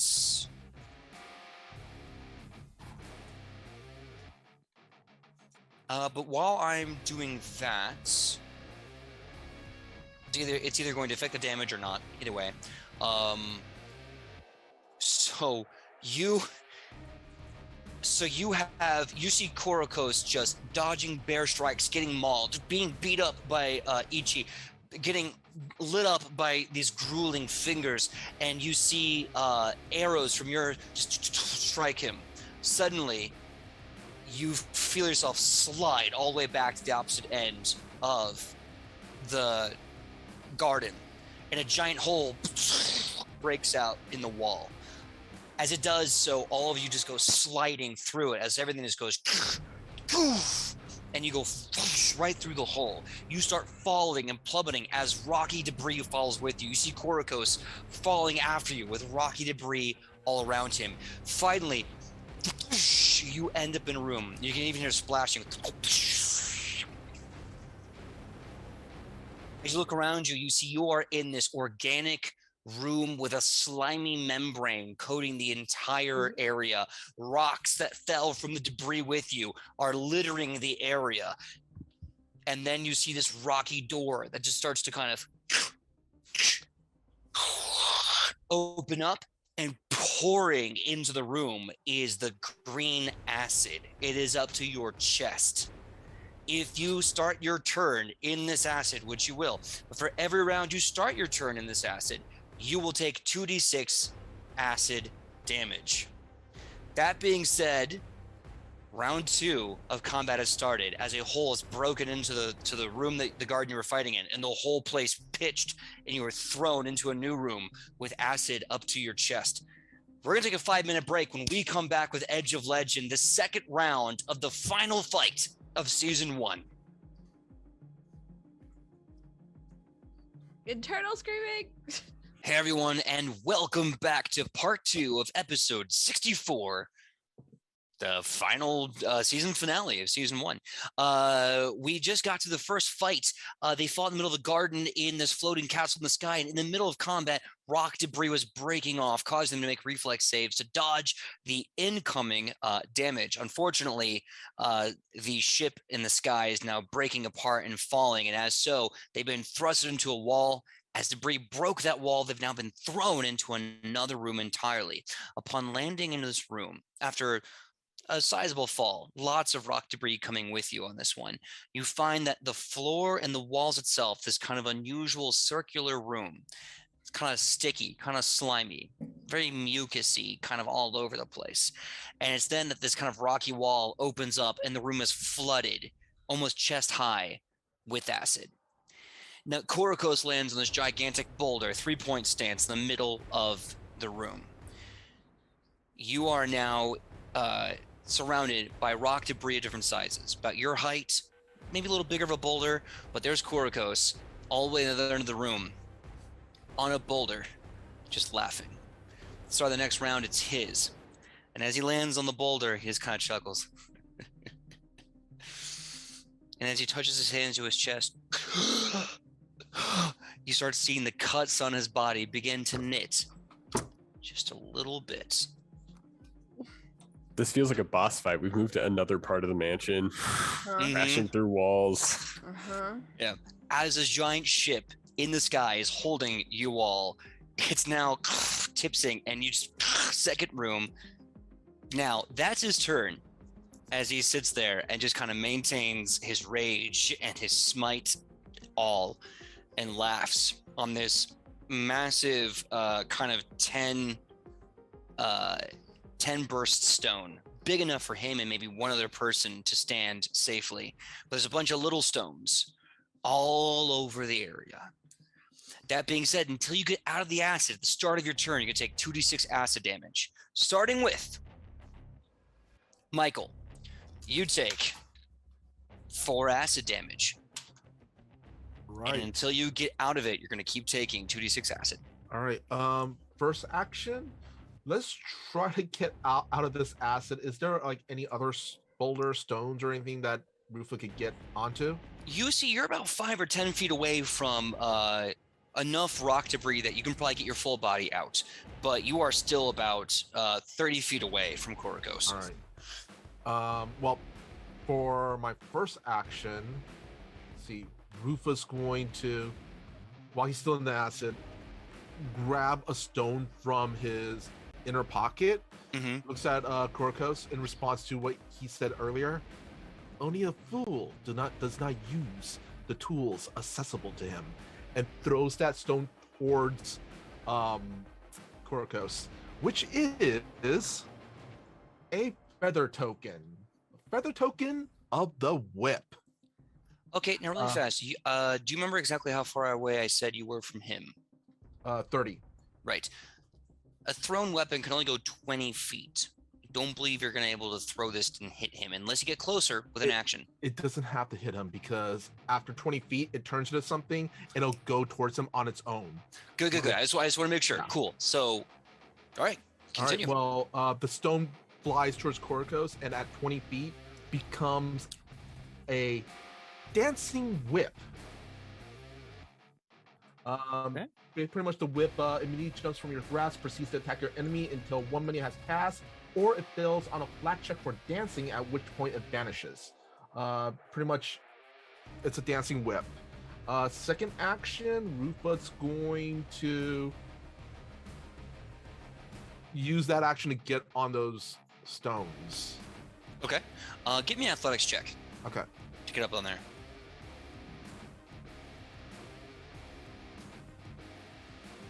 This feels so anticlimactic for a 20. Like such a mundane task to get a 20 on. Critical 20? Oh no. So you throw the dancing whip token as it goes out, kind of like a capsule core tablet. It giant puffs of smoke, and this sentient whip kind of snakes its way through the air over to Korokos. You grab the stone, you jump out, do a nice little flip, land 3-point stance. You are on a 5x5, so like basically one square in every direction, 4 squares of stone. You're gonna have to make jumps to get to Korokos. And the same goes for anyone else, unless you want to swim through chest high acid, which dope if you wanna. Okay, I still have one action.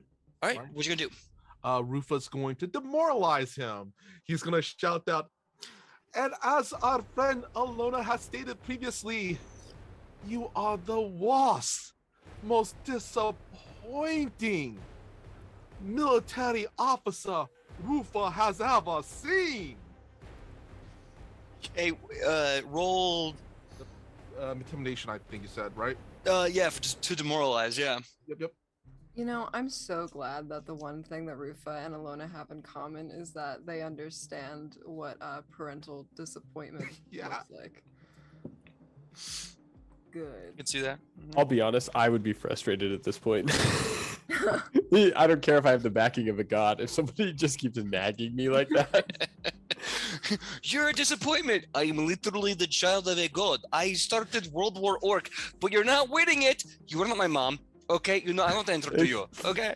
That was a 30, Jesus Christ. Okay. and he was unmonted, so he had a yes, he -3. Yes. So, but the thing is, they don't stack.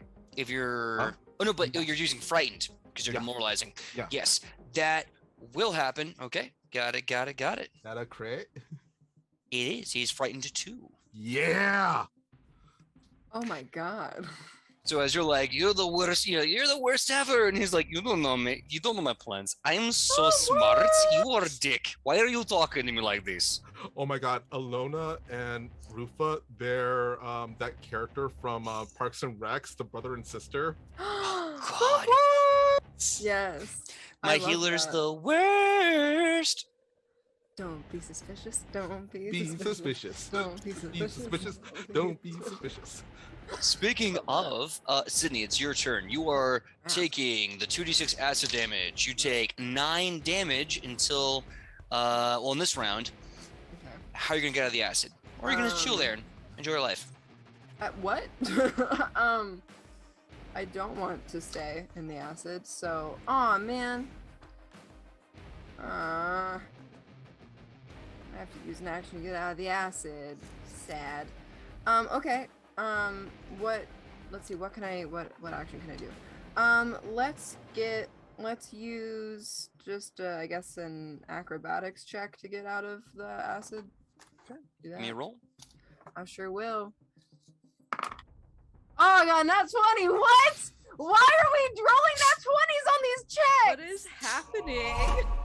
Sure enough, barefoot off the flat, you just jump out and land on the rock, which if you've ever seen a guy jump out of a pool up to his chest in water, that's an amazing feat of athleticism, to be fair. But you did it. You're fine. First action done. What are you going to do with the other 2 actions? I demand an extra action for that nat 20. Let's see. What can I do with 2 actions left? All the things I want to do. Well, I could do a thing. You know what I could do? kick him. I could what? Kick him. No! Now I I have the rune of agree. pacification on my shoes too. Thanks to Isolo. Frightened 3. What? Demoralize them even more. They don't What stack. you- They don't stack. Well, you know what I could do? I could use my divine lance as a cantrip. Yeah. And I could just shoot at him. I could just shoot at him. See, magic damage doesn't have the rune of pacification on it. So it's still gonna hurt. Let's see.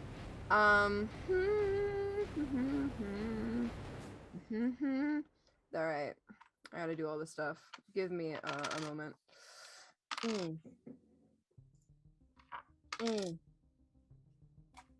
No! What happened? Oh no, we're back. I hit my mouse. I thought I X'd out of you guys.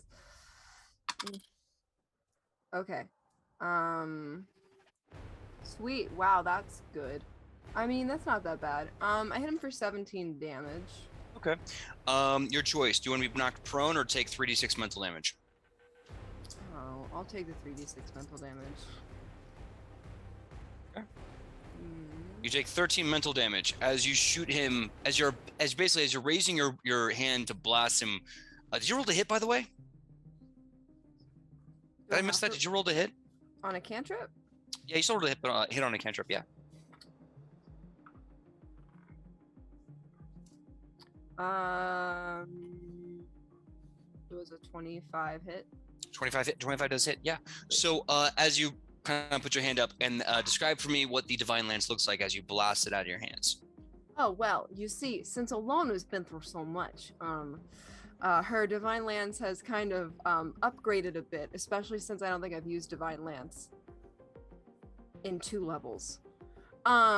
So, as you see Alona grow as a person, you also see the Divine Lance gets a little bit more golden and a little less purple. The passion flower that emits out of her palms as she's shooting it grows just a little bit bigger. And then you see that the rays that shoot out of the divine lance, instead of gold, have a little bit of a red hue to them, a little bit of a pink hue, because it's blood. Yeah. Okay. As you raise your hand and the flower kind of blooms, you see in your head visions of Ur, where you're from, on fire, and Korokos laughing, and he just says, "I can save your entire town if you only kneel." And as you look him in the eyes and refuse with defiance and say no, you take, I believe it's a 13 mental damage as you defy him. Did you roll damage yet on this attack?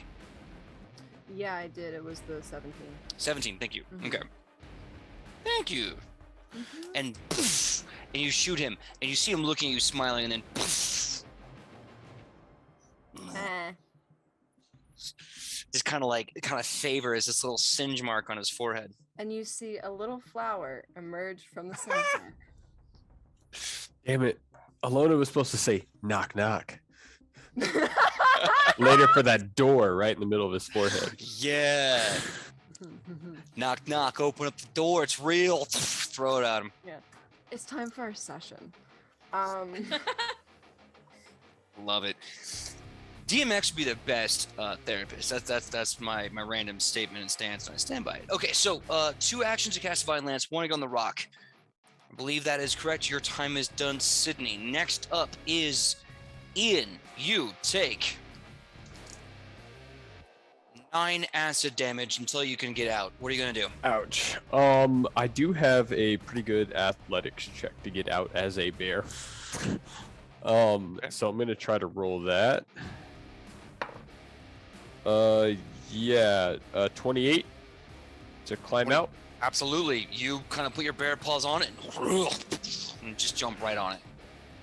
How far away are these platforms? So you are about 30 feet to get to him. It's difficult terrain because you have to kind of like jump from each one. Okay. I don't want to bring too many real world mechanics into this, but jumping as a bear, what does that mean? Can I make it? Do you want to go around the horseshoe to get to him, or do you just want to like Hail Mary jump to him? No, I'm gonna take a few steps first. Okay. All right. Well, if you want to Hail Mary to him, that will be an athletics check. That'll be a hard DC for your level. Very hard DC for your level. That would be a athletics check of 25 you'd have to make. Now, if you don't want to do that and go the other way, then that is not as hard of a DC. In fact, I'd say that is a regular DC for your level, which would be about a DC 20.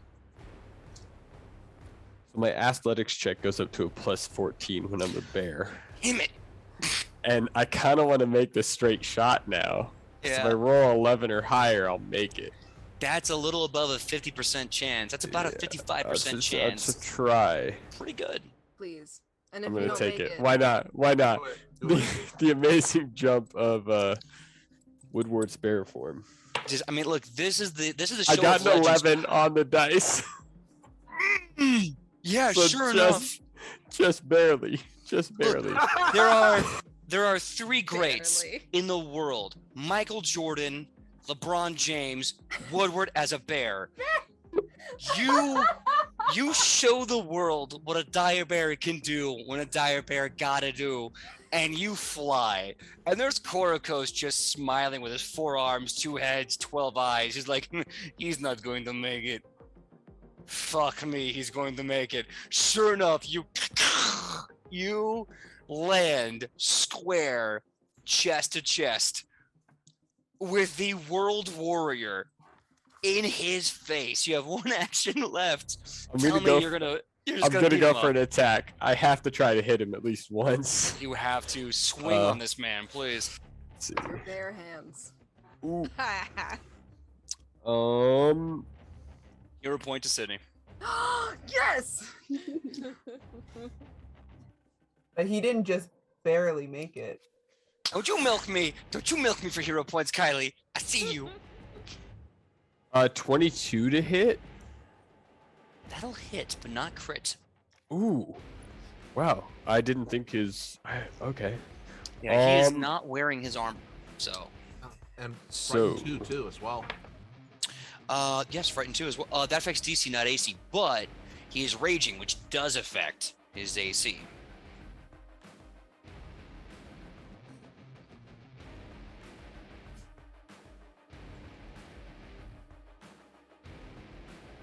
$18 damage. Okay.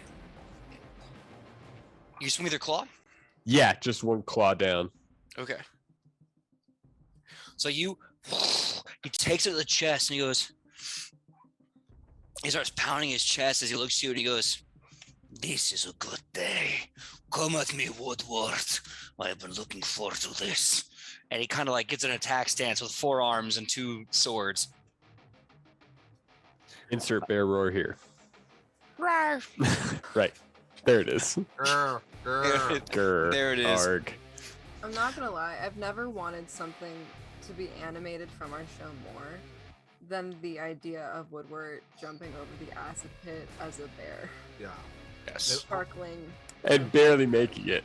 Yeah. And I just also realized Ian needs to go to Build-A-Bear and make Bear Woodward.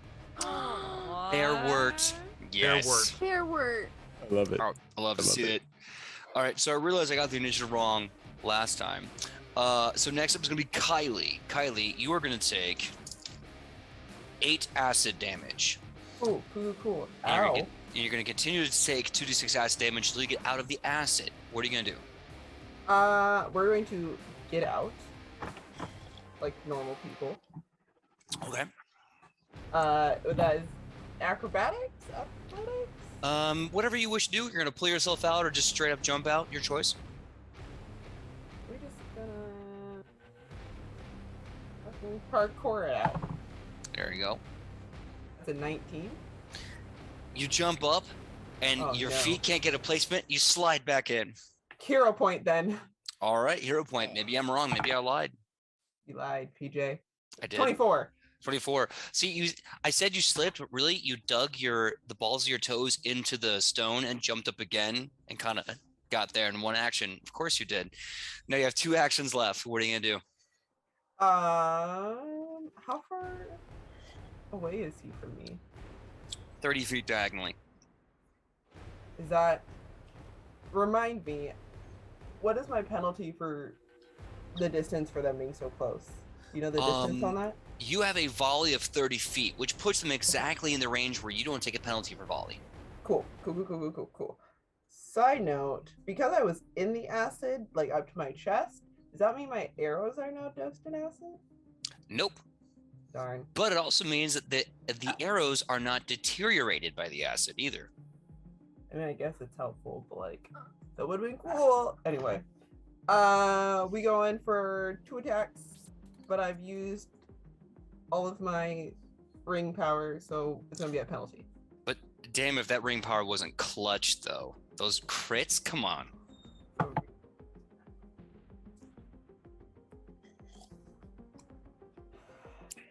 Hey, Reap, if you want to let go of a hero point, that'd be cool. Kenna Laura has 1, 2, 2. She's 2. Kenna Laura has 2, I think. Ding. I'm no longer in our Twitch chat, so I don't know what's going on. But we're just gonna go for the second one, and maybe someone will give you one. Cause that was a nat 1. Ooh, okay. Nat 1. So Oh, drop, yes? oh. Kenna gave me hers. Kenna gave you hers? Okay. So roll again. Let's go. Better. 21. 21 will hit. 27. Sorry, that was a 9, not a 6. 9 out of 6 damage wise. For a roll for a 27, I said. Got it. Okay, 27. Got it. That'll still hit. I mean, it's still a hit. Also, Kylie, for future reference, Kenna Laura wants to give you a hero point. So you can have it. Yeah, that's one I just used. Oh, great. Cool. Yeah. Sorry, I was distracted. What? For that second one, that was a nat 20. The second one's a crit. Miracle. Second one's a crit. First one's a hit. Second one's a crit. Roll normal damage, and you know what? Just to make time a little faster, you take that damage. That's what it is. Double it. That's what the second one that does. You go with that? Okay. All right. Is this like the most nat 20s we've rolled in any game? I think Absolutely. It's definitely the most nat Somehow. 20s y'all have rolled in combat for sure. Yeah, I don't know if it's any game, but combat. Mm.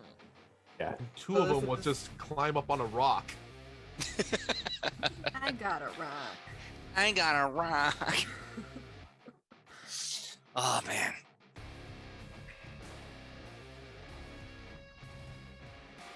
I love this music. Yeah, before we were going live, I was prepping and I was like, I need something that's like the perfect thing for this boss fight. Found it. Here we go. So you said take the one that wasn't the crit and double it? Take the original one, Oh, I did that wrong. get the normal damage, and then we're gonna double that for the crit. Just make time a little faster. Cool. So I need I them did the crit one separately. first. Okay, On it. that's fine. But no big deal. That's a... Let's go.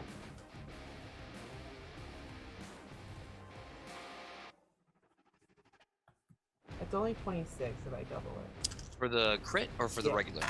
For Okay. the regular and then doubling it for the crit. That's only... Okay. So 26 regular, double is 52. Still really good. Don't sell yourself short on that. And then 52? Yeah. Okay. That's it. That's all I got.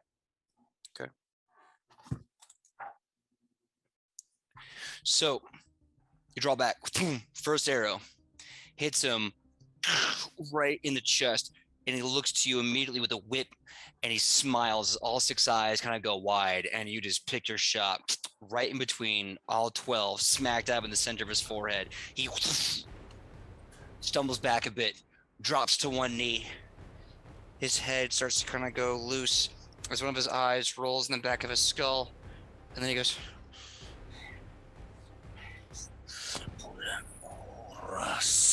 you know this. Throws off his headset and rips the arrow out of his skull. On purpose. He rips the arrow out of his skull as he basically starts declaring war upon you. And uses the blood to slick his hair back. As you see from the forehead, he's just dripping blood. We almost got him. He's not looking good. That being said, Come on, Sam. next up is Sam. Sam, you're in the acid. You take 8 damage. Cool. Don't care. I'm taking it. I don't care. First question. Yes. I forgot that I had haste last time, so I didn't take an extra action. This is true. This is true. Can I use it this time? Yes. And as the haste works, you can use it to either step, stride, or strike. So you can use your hasted action to get out of the acid for free, basically. Okay. Where is he in relation to me and the outside of the acid? So he is 30 feet diagonally from you, but he is also about 5 to 10 feet above you, as he is on a special platform 30 feet diagonally and 10 feet above someone who's chest high in acid. I guess in your case, it's about nose height in acid. Rude. It's very rude.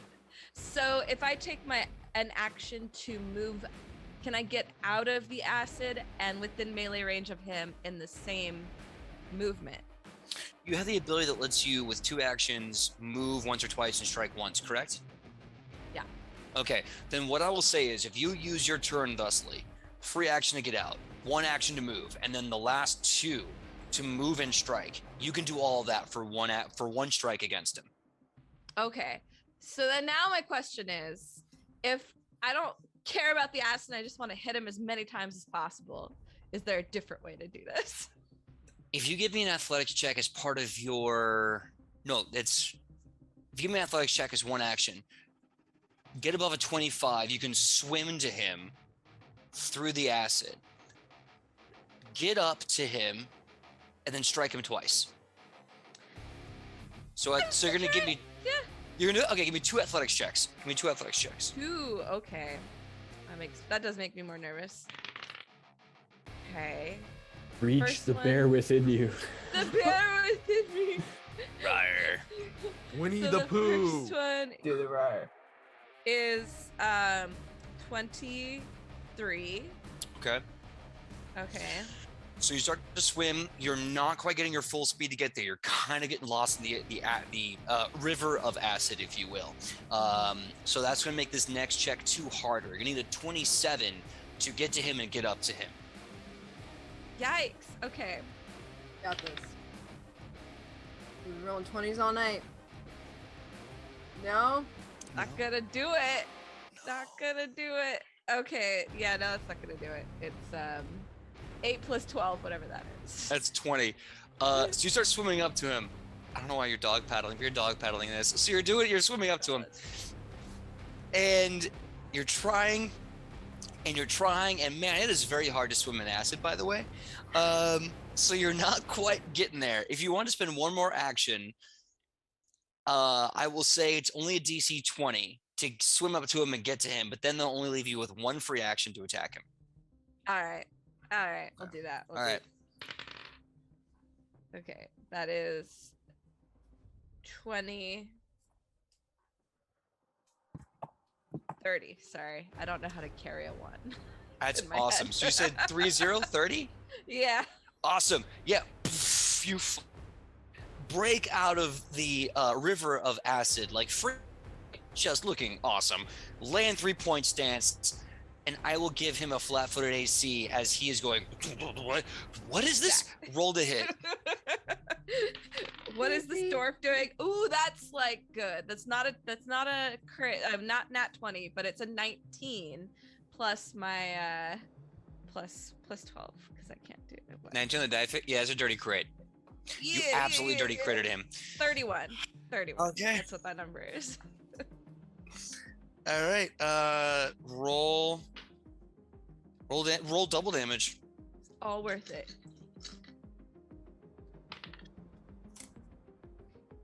So that's okay. All right. Okay.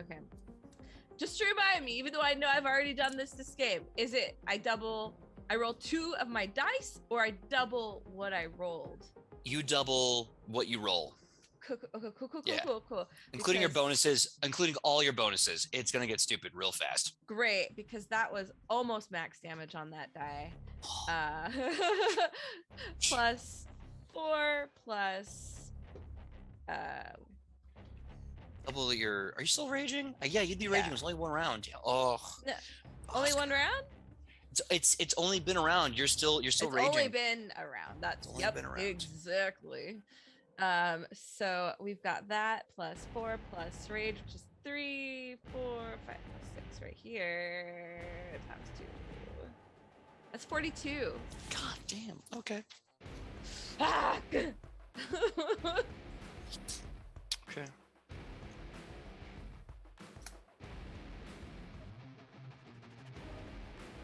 One, who would win, Son of God or one slimy dwarf? Slimy dwarf. I don't know about you, but I put my money on Ichi any day. Doesn't matter.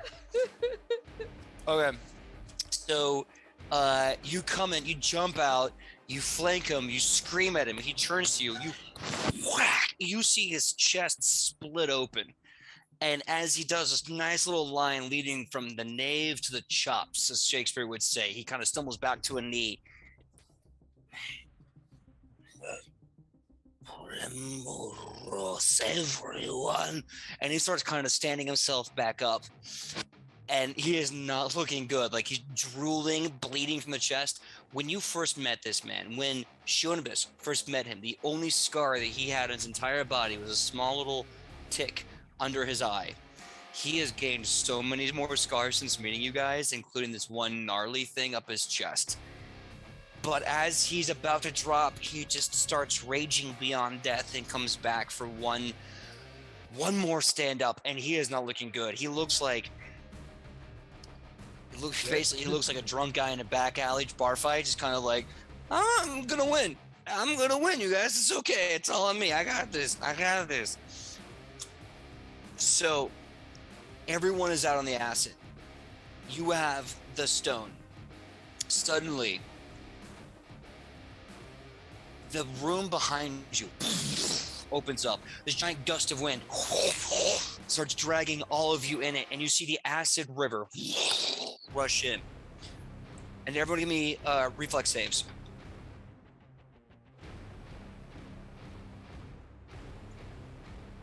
Oh, wait. Let's rock and roll, Oh. baby. Nat I 20. almost- Love to see my it. God. I almost rolled a d12 for my reflex save, which is not what we want to do. I'm gonna use the hero point that you gave me because I remember I have it. Haha. Nice. 30. Nice. 30 critically succeeds. 17. Fails. 27. Succeeds. I got a 16. Fails. What you got? Kylie, sorry, what you got? With my nat 20 makes it a 33. Oh, yeah, you're fine. You critically succeeded. So, the other door opens up. As it does, the acid shoots down, and all of you get kind of thrown into it. You get slammed, pelted, and tossed about. And you see now that you're in this kind of odd kind of horseshoe U-shaped room. Let's see. I think the only people that didn't succeed were Sidney and Sam. I did not succeed. Cool. So as you get thrown into this room, you look around for a brief second, trying to take in your environment. You see these unusual stalagmites and stalactites lining the floor and ceilings in a very unusual pattern. You see there's this very weird land in between you, and it's almost like there's a whole world separating you from Korokos, until suddenly you hear grinding of stone against stone. And as suddenly the room opens up and you're looking at the fighting outside, you see the army of 5 nations colliding with the Wormkin. You're seeing your friends, your heroes, your loved ones fighting, slaughtering, possibly dying. And as you're looking out in the world below you, you suddenly see a bright light to your left.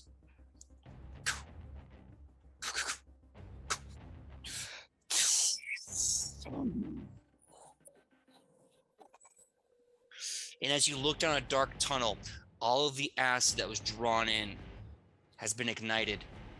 And suddenly,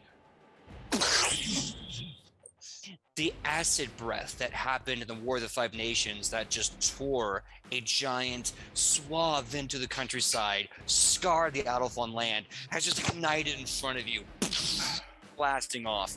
You're now in the mouth of the corpse dragon itself. The two of you that did not succeed, as the blast happens, you fly back. I need Sidney and Sam to roll for me either an athletics or an acrobatics check, your choice, to stop from falling out of the mouth of the dragon. Ooh. Oh, my God. We didn't mention in last week's episode that we saw one black speck just fall down. Well, that's because we don't know if you failed this check yet. Okay. I hope this is good. Oh no! Oh my god! This is a 25. Don't be the spec. Don't be the spec. 25. Sidney, what you got? Oh no! I got a 17. Okay. So Oh, Reap says they got a hero point for us. I see it. I see. He says I have a hero point for each of you. My last ones. Should I I will- use it too? I will let you, Sidney, take one of Reap's hero points. Yeah, you go ahead. Roll again. Okay, all right. Gay dice, don't fail me now. Okay. Come on, Rainbow. Pray for the gay to stay. Let's go, baby. Marginally not as bad. I thought you were gonna say a 1, so you had your finger like this. Don't do that ever again. It's not the best. How does a dirty 20 do? As Ichi goes flying back, their body rolling, until eventually they kind of get their wits about them. They grab on one of the teeth of the dragon's maw, literally almost double their own size. They grab it. They're holding on. Sidney, you suddenly see Sam, you suddenly see Alona fall off. She tries to grab a hold of it and just starts grabbing, sliding her hands, can't get purchase until finally she starts doubling back. Until suddenly you see a cloaked figure grab her by the legs and grab her legs onto the tooth and just vanish. Now Alona is just kind of hanging there with her legs wrapped around the tooth, safe as can be, but completely upside down. Everyone else, you are standing on the opposite side of...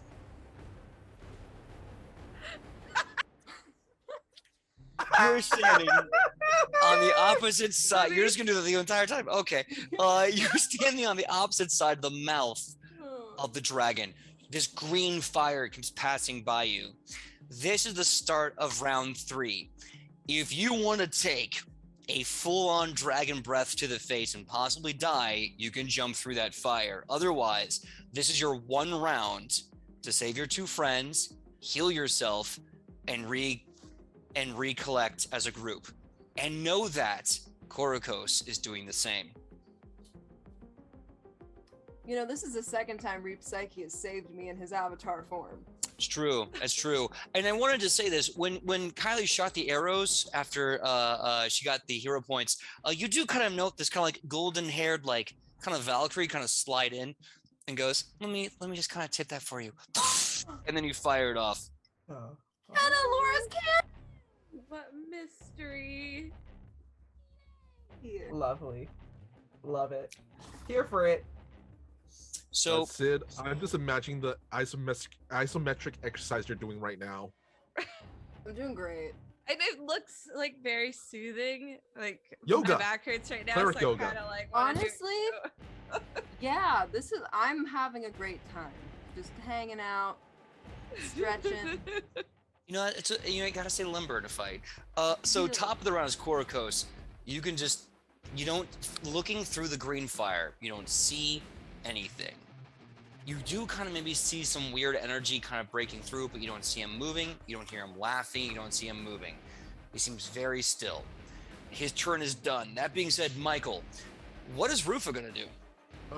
First of all, I just realized because I'm looking at the feather token stuff. When Rufa Pokeball that feather token, it should have taken its action immediately. So Oh, well. Okay, I was gonna say, can I take that action now? Oopsie. All right. So you said that we have to get out of this way now, or we risk dying, right? No. If you want to jump through the fire to try and attack Korokos, you will be taking a very powerful dragon breath to your body. It will basically be the effect as critically failing a save against, I want to say, an 8d6 dragon breath. Probably not the strongest choice. But if you survive, it could be a boss story. Now, on the other hand, you could also use this time to save your 2 friends dangling to their deaths and maybe recollect and buff and stuff like that. But if we stay where we are, we're gonna do an action against Korokos. That's the one where we risk, getting that dragon breath, right? Yes. Yeah, if you try to attack him through the fire, you're gonna risk being attacked because it's basically this giant ocean of acid breath that prevents you from seeing him. He's basically got full cover too, so good luck. Okay. Even if it's a spell? Well, you don't have line of sight, so you can't really cast a spell at him. Oh, okay. Huh. Well, this is your chance to kind of recollect, buff, heal, save your two friends who are precariously perched to their immediate demise, etc., etc. All right. I wanted to do a spell, but I guess I can't. Okay, then Rufa is going to. Oh god, I have a hero. I have an action I really want to do, but I also don't want to die, and also I don't want our friends to die either. You know what? Can we do this? Can I do a hold action? You might not really Okay. get a benefit out of it in this round. Okay. Then Rufa's going to. Oof. You know what? He's going to use his entire action, whatever action he needs to save his friends. Okay. Move action to get to them and give me an athletics check to pull them up. All right. And also on the end of his action, that's when the feather token whip actually gets their action. I believe your feather token whips in another part of the dragon body. Didn't everything fly out? You know what? I'll allow that. Yeah, I'll allow it with your last action. Sure. Okay.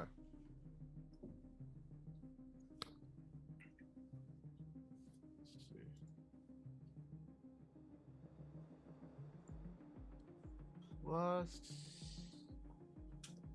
You did athletics, right? By the way, who are you saving? By the way.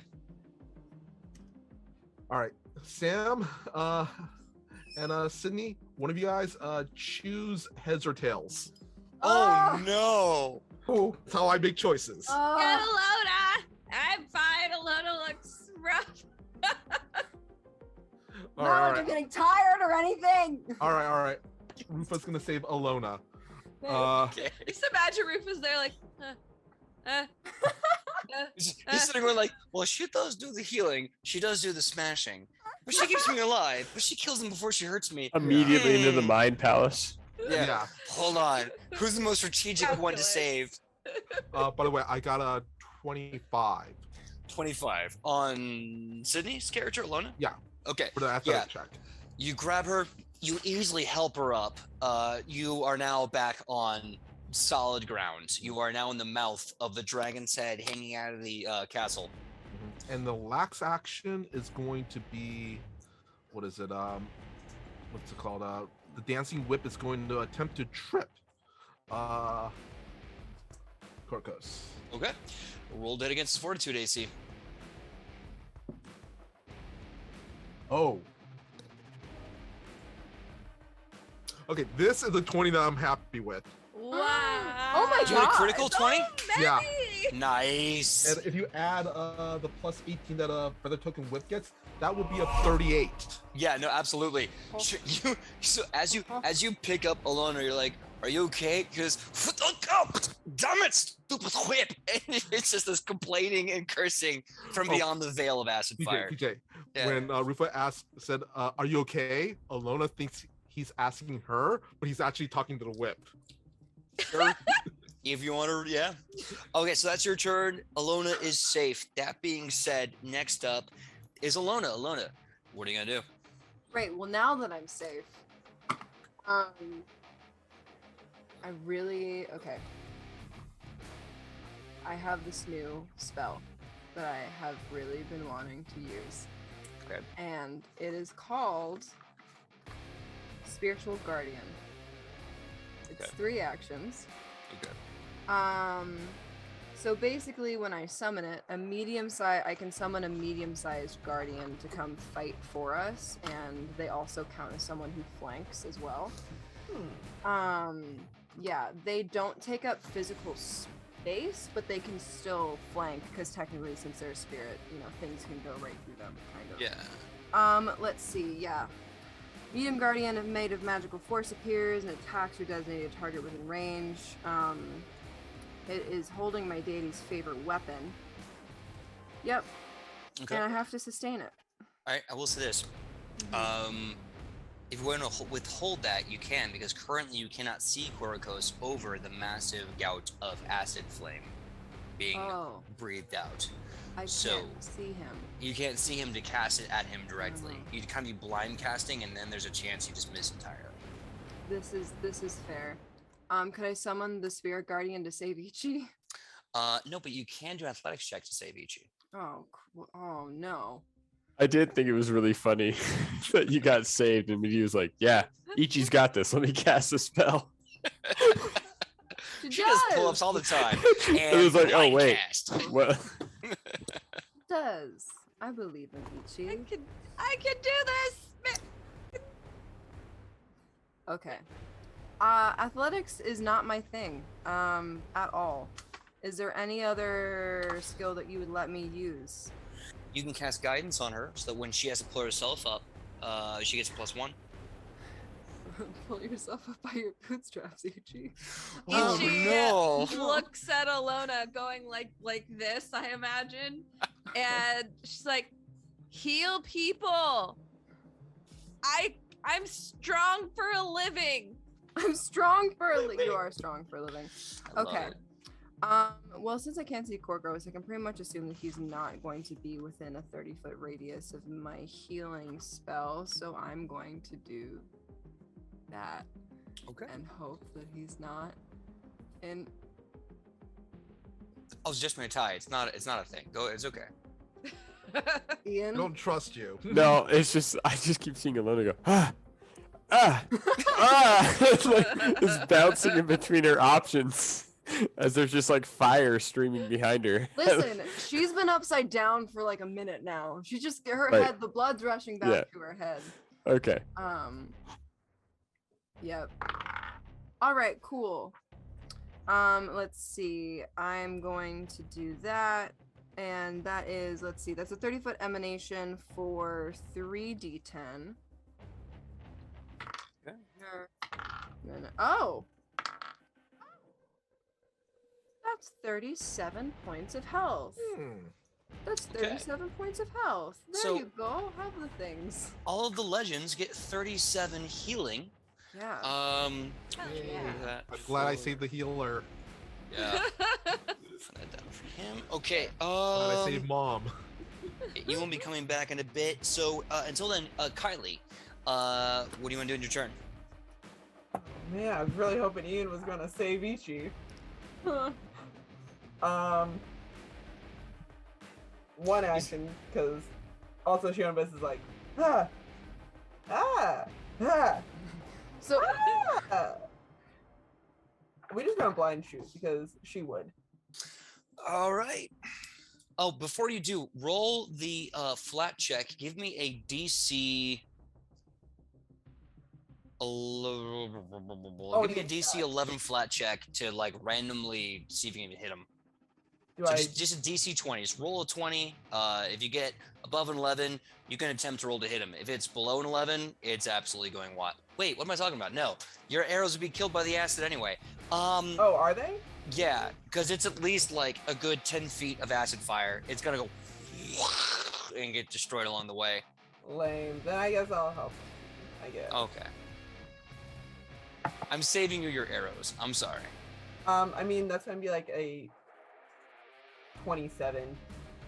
Oh So- yeah, you give her a hand. It's like that moment in I think it's Predator when the guy who plays Apollo Creed and the Terminator like grab hands and like you son of a bitch and they flex as they like give each other, but like you grab her hand and you both flex and you just bicep curl her straight up onto flat land. oh my god. Shionobis must have got a freaking strength upgrade to just one-handed Chocolate. rock dwarf. I mean, I went from a +0 to +1. That's Snuck it, some man. of Alona's choco meat. Yeah. Just while she's asleep, like scooping. Yes, 3 scoops is enough. Drinking it and doing pull-ups on a tree. Middle of the You night. can never be stronger than me. That's right. So fun with stuff one that- action you have saved Ichi. What are the other two? Do you have any buffs or any other? I can't do anything else. PJ, I shoot arrows. I shoot arrows for a living. And you do a very good job of that. Okay, so That's all I got. next up, Ian, as a bear, do you want to do anything to help the party? Yeah. Well, so the fire is still going on in front of me. Mm-hmm. I don't know what I could help with. I kind of don't want to have to activate like or change back into Woodward and then change back into the bear to do anything. You could also, if you have nothing to offer and you don't want to lose your bear form, if you don't, you could just do nothing and just let your turn go by. Demoralized. If you couldn't bear, Demoralized. So, but Just try. bear. Just try. More. Yeah. Or hold Okay. your action. Yeah. Yeah. Actually, I can hold my action for whatever the first step that if Korokos comes within 30 feet of me, the distance I could like run up to get him, then I'd like to attack. Okay. so wait, when he attacks him in the bear form, he's going to like embarrass him.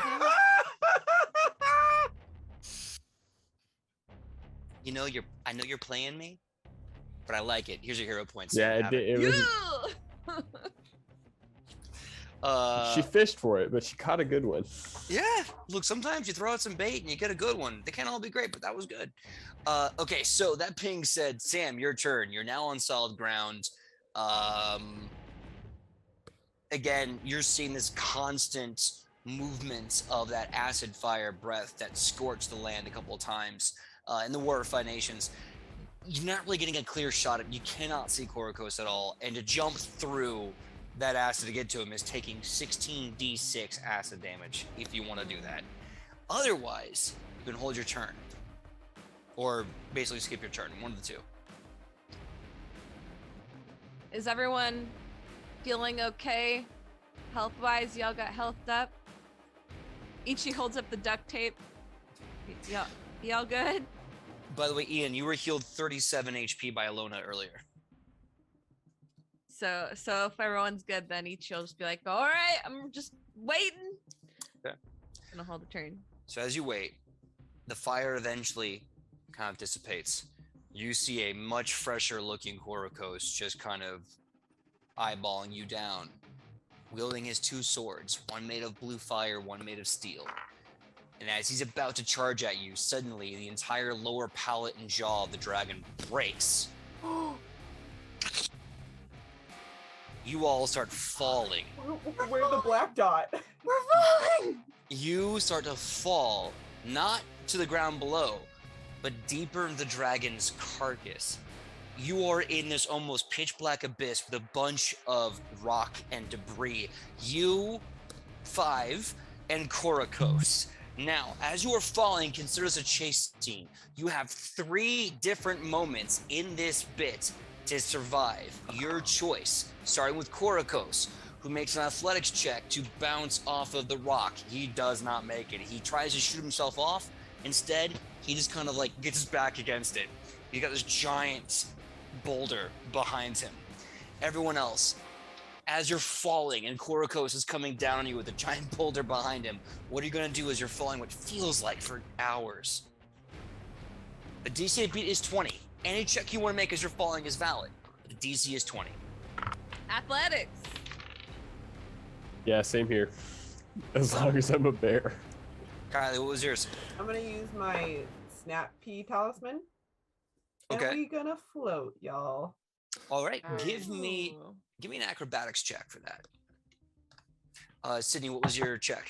Can I do religion to pray that I don't die?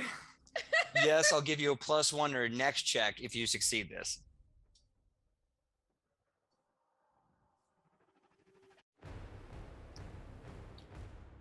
What was that, Kylie? 22 for acrobatics. 22 acrobatics. Yeah, you succeed. Ian, what was your athletics? I got a nat 20 on my Are you- athletics check. Are you So what are you doing with that athletics check? Are you trying to get? Yeah, I'm just trying to. If he is coming down towards us, Yeah. if there's another piece of debris I can make my way to. Okay. Like, You start yeah. kind of like air swimming. You hit one. You put your legs on it, and you bounce over. You're jumping up to Right. him, right? Yes.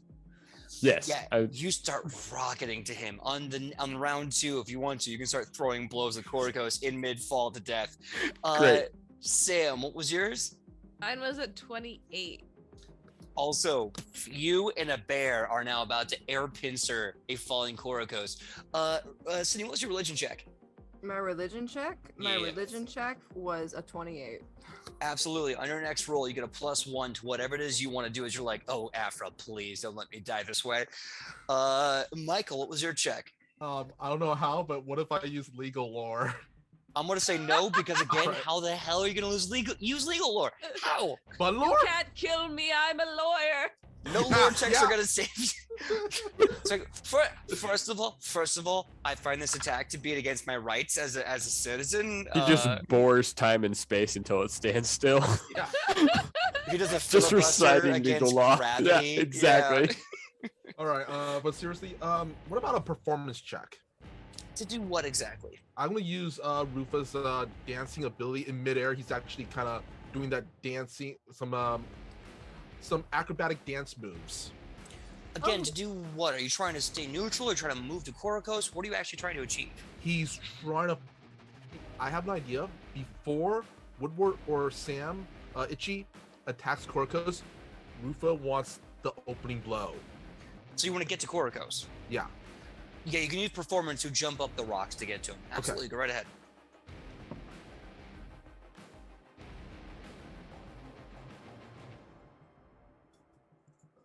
Plus. That is a 28. Okay, so the three of you are getting your way to Korokos. Unfortunately, the critical is it's going to beat your 28. It's going to get there quicker. And Shionibus, you were using what check again? You're doing I was using that snap leaf talisman so I don't fall. Right, what was your acrobatics check? That was a 22. 22. So you're able to find it, get it, you pop it. Now that being said, you kind of have this, and you start moving to the ground tremendously. And then all of a sudden you stop and you land. You find you're in this dark room with these kind of unusual craggy portals, and through them you can see outside. Give me a quick medicine check. Oh, are you sure? Yeah. 18. You realize you are in the ribs of the dragon, and you are looking through their ribs, and you're seeing outside into the war as it stands. Now, second round, Korokos is going to go. He's got 3 people coming to attack him. He's going to hit Woodward for 27. What's your AC again? Yeah, that's not damage. That's the hit. Yeah, it's 21. 21. Okay. Good. I'm starting my math wrong. 37. Well, It happens, right? yeah. Okay. So dirty crit.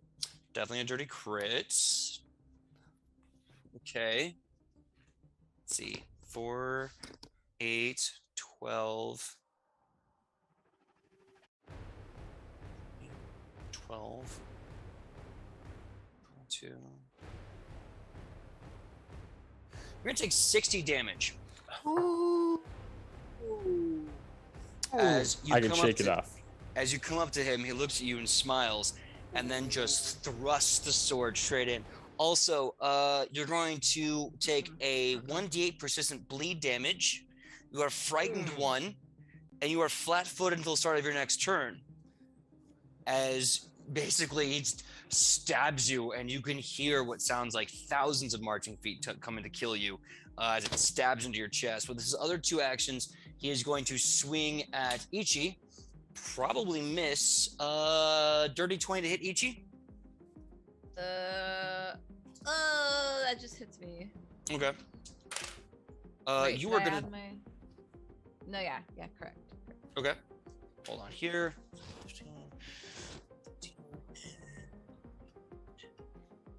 You're gonna take 37 damage as he cuts you. And last but not least, he's going to go after I believe Rufa. Don't worry, he's going to miss with a 5. I'll be right back. Next up is Michael. Oh crap. Ah, Tauntaun. all right. Knock it off. Knock it So off. I'm guessing Woodward is going to be within range of a fireball spell if I launch that, right? Uh-huh. What? How many? How many d6s do you get to roll for that fireball? 66. Oh. If you're That's, close uh, enough, you can launch it behind him and get the fireball like on the edge, maybe. I mean, I got two options here. Fireball, which is risky, Yeah. or this is a guaranteed hit. A heightened magic missile. Oh. Oh, magic missile. The- Yeah. The fireball is a 20-foot burst. So is Yeah, it's a lot. Woodward within 20 feet of Korkos? I mean, I just got physically struck by him, Okay. so Yeah. Yeah. All right. Crap. All right. but if you don't center it on him, right? It has to be centered. no. Yeah, you could probably shoot it like. So if you shot it right past him at 20 feet, Ooh. Mhm. Oh, I have an idea. I wonder if I could use, if PJ lets me be creative with it, I could set up something for either Shonibus or Itchy, kind of a 1-2, or Woodward, kind of a 1-2 hit. Dang. All right, Michael, what's up? All right, PJ. Yes. Well, I have an idea, but this is going to we might have to get a little creative with it because I might want to use the spell as more of a setup. Let's try to make it quick, okay? What's right. the general plan you want to do? I'm thinking of using a fireball scroll, but not center it on Korkos. Center it behind him, but using the kind of the impact where the fireball's gonna hit to launch Korkos towards either Shonibus, Itchy, or Woodward to set up a 1-2 hit. Or no. I love the rule of cool here, but I feel like you're just going to burn that scroll for nothing. You are currently Alright. falling. All right. You know, I have another plan. No worries.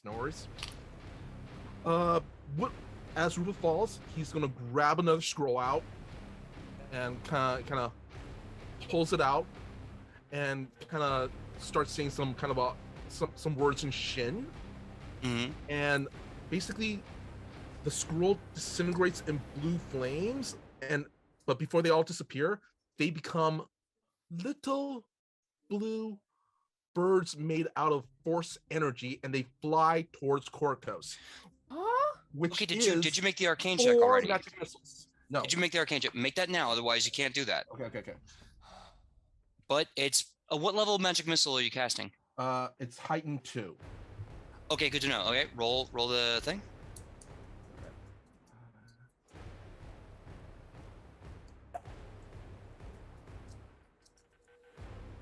Why did I close calculator? Oh, boy. Plus 12. That is a 30. Oh yeah, you easily cast it. All right, so you're how many missiles? You're doing a full 3 action cost of that. Well, you can only do 2. I can only do 2 actions because one action is to use a scroll. All right, so roll all the damage of a level 2 magic missile with 2 actions, and let me know what the damage is. All right. So that's 4 magic missiles. That's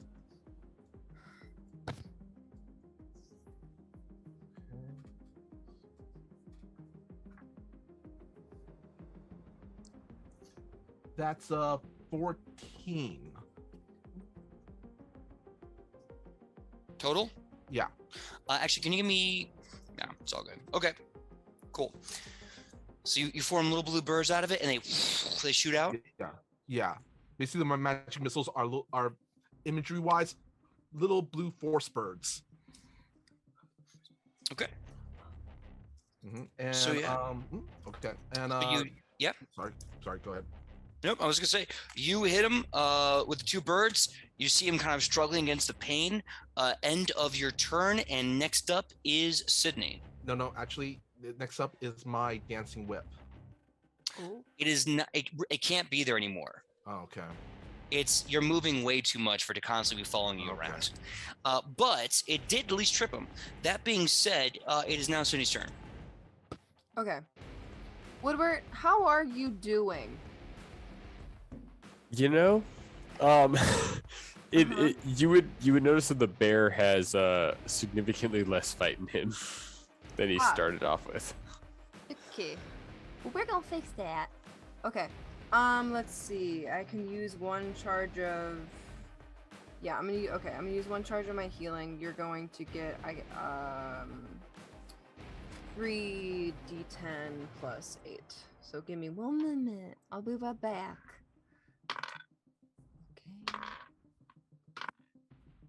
Okay. Oh, please.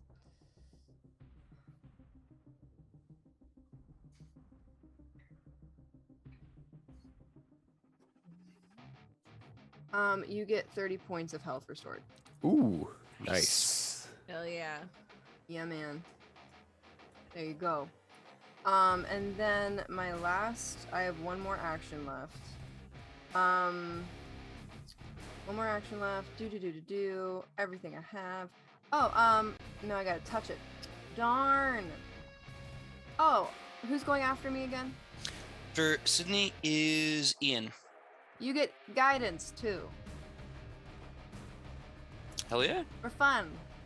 Yay. I'll take it. Yeah. Okay, Sidney, is that your turn? Yeah. All right.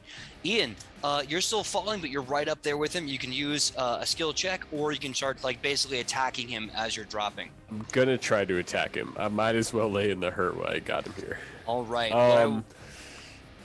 Go right ahead. Make a roll to hit. This will kind of be. It's supposed to be a chase scene. I think it's kind of going a little longer. So what I want you to do is just make one attack roll to encompass all 3 attacks you could do. Great.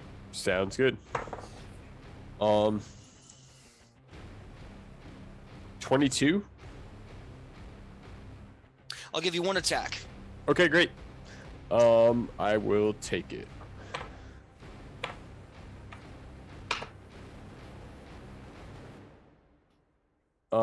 That is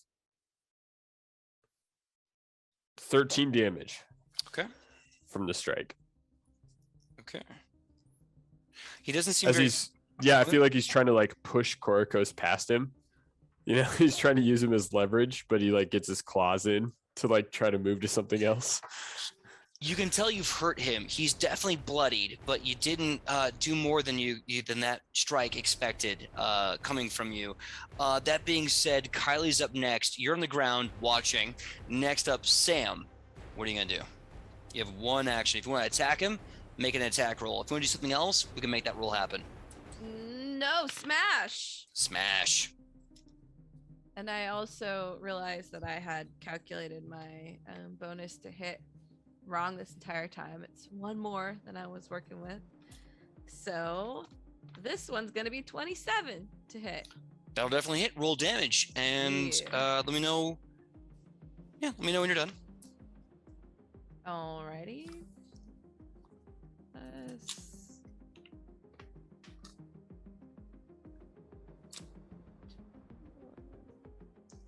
13 points of damage. 13 points of damage. Excellent. Love to see it. Okay. So you hit him. He's angry. I need everyone to make me a reflex save as you are about to land. Yikes. Oh, man. We're doing the tuck and roll. You're going to take half of this damage. DC is 20 still. Oh, good. I got a dirty 20. That's enough. You take half. You take half. 26. Not a crit, you take half. 28. Not a crit, you take half. Everyone takes half of 20 damage. So, you start to fall. You have people casting spells, opening scrolls, shooting birds as like they're flying. Just scroll, cast, and just bear, claw, and Ichi smash, and just healing as you're falling down. And you can feel the wind as your limbs are just ragdolling up in the air. And you can see Korikos, his cheeks starting to kind of, the cheeks of his mouth kind of starting to kind of bare teeth as the wind is whipping against him. Until finally you look and you see Shonibus just down there, waiting for you guys to arrive. And then suddenly all the debris crashes. Everyone slams into the ground, tucks and rolls, bounces up. You're holding yourself from the wounds. Korikos.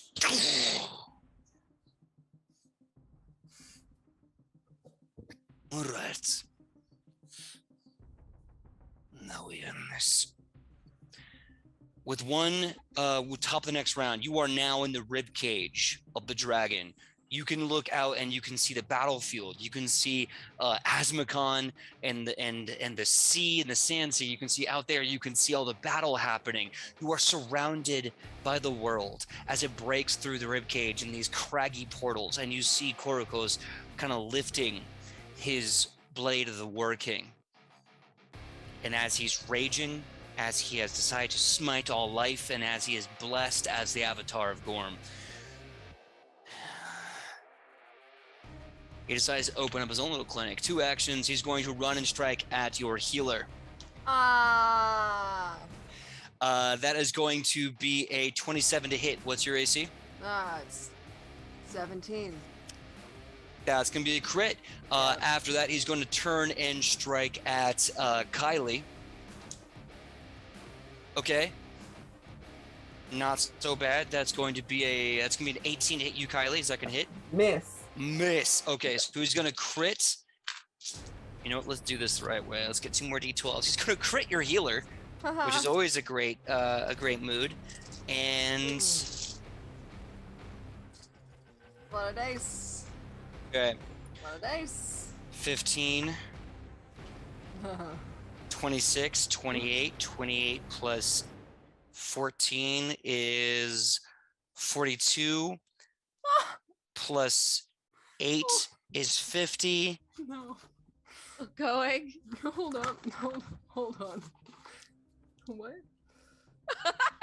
What's your maximum HP?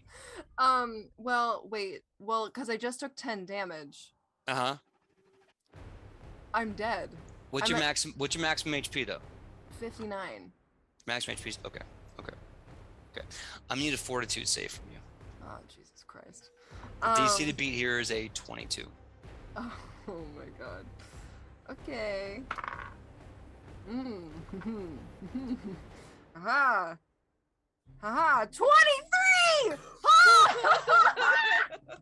Okay. So, Okay. and also, my bad, in this whole time, I know Morel's been there. I have not rolled them at all in this time. So, Korikos just rushes up, and you all of a sudden in front of you see this golden purple ghostly image of a passion flower as Morel shouts, "Don't you dare!" And he goes, "I dare."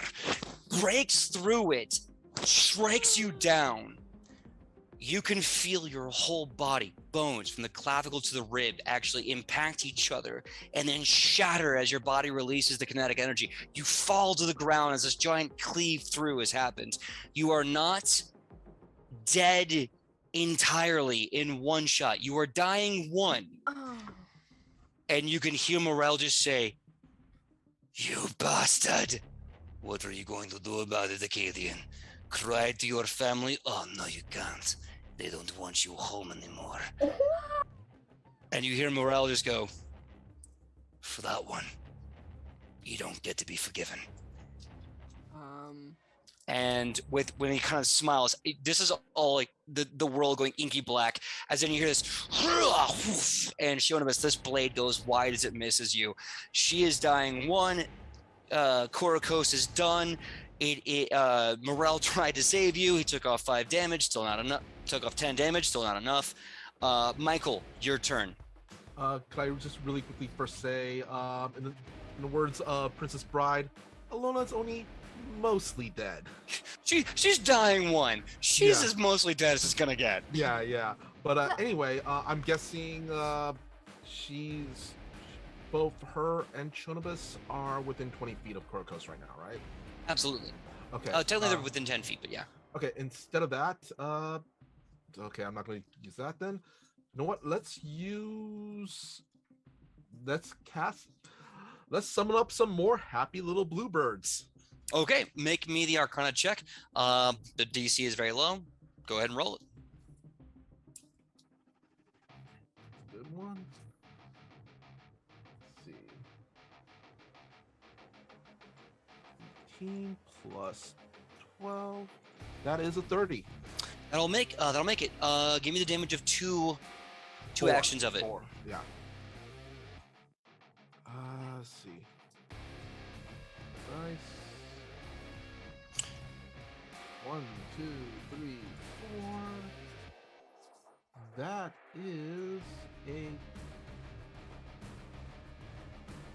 That is a 16. Okay. Also, Rufus gonna say, Kurokos, you know this is the end for you. And that with the end, Rufus will make sure for all the things you have done. From now to eternity, you will be known as nothing but a failure, as an example to any would-be despots that, as an example of what would happen when they do something like this again. Blasts hit, and you say this to him. He steps back, brushes himself off. It's okay. You will still tell your children about me.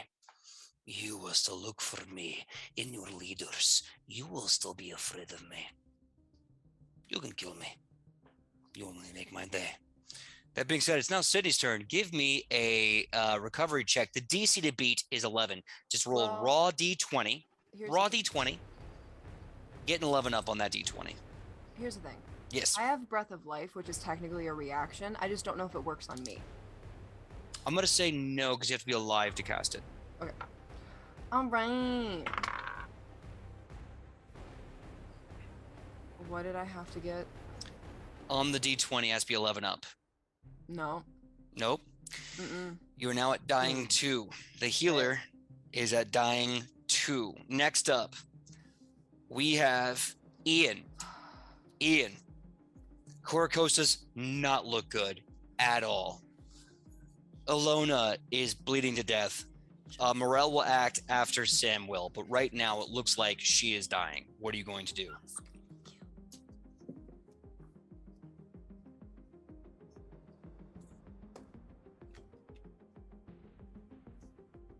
As far as alchemy goes, I can make a healing potion, but in making it, I wouldn't be able to give it to Alona until my next turn. Yeah. Because of the action spend. Uh-huh. So the only thing I can do is go after Korokos, who's in front of me, and not change out of bear form. So I think I'm going to go for the attack. Okay. Hold a hit. I can attack twice due to the movement. That's correct. 17 to hit. That will miss, unfortunately. Mm-hmm. And my second strike at a -5.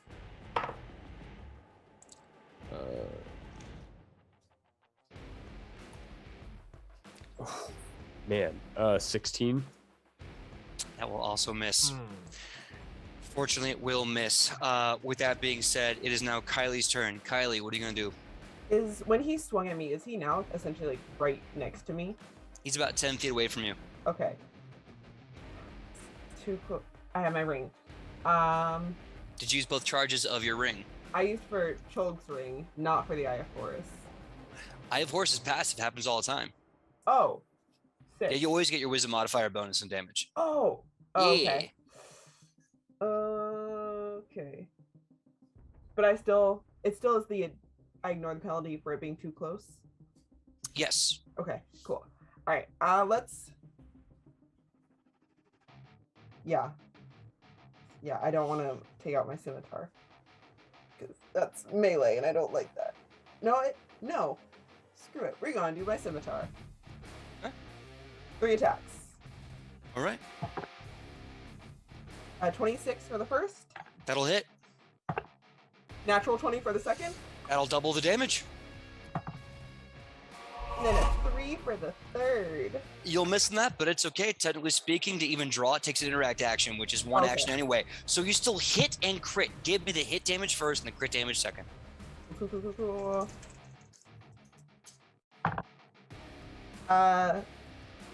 7 for the first. Okay. Okay, other one.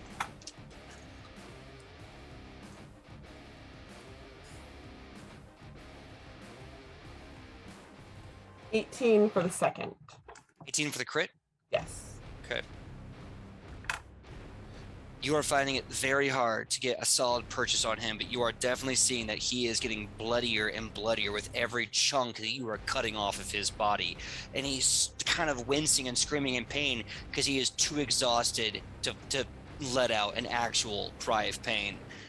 That being said, Sam, it's your turn. Ichi Smash. What do you got? Ichi has duct tape. And I'll.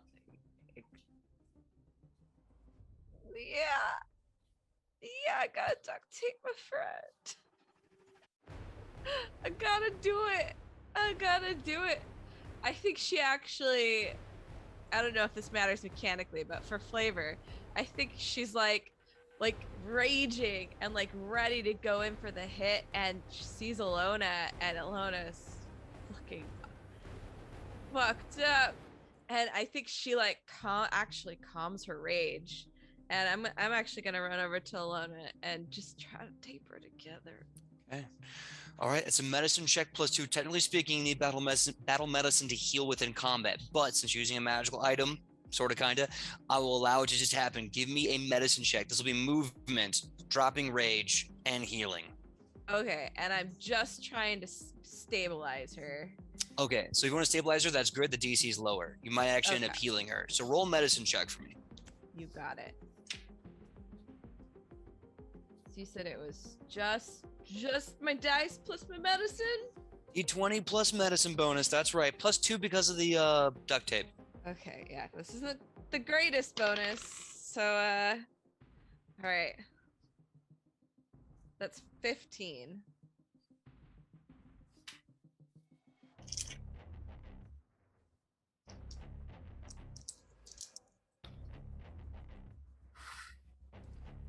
You run up to her, your weapon dragging around the crusted ribcage of this long dead dragon. You leave it there, you reach it, you pull out this long silver strip of duct tape, you tear it off at the teeth, you put it down, you start moving it along this massive line, you put your hands on it, and you just start hoping beyond hope. Sidney, you start seeing Afra looking at you going, it's okay. It's okay. There's no such thing as failing. There's just trying your best until it doesn't happen. And that's life. Sometimes you can be absolutely prepared and still not get what you want. And then suddenly you hear another voice. What if she did get what she wanted?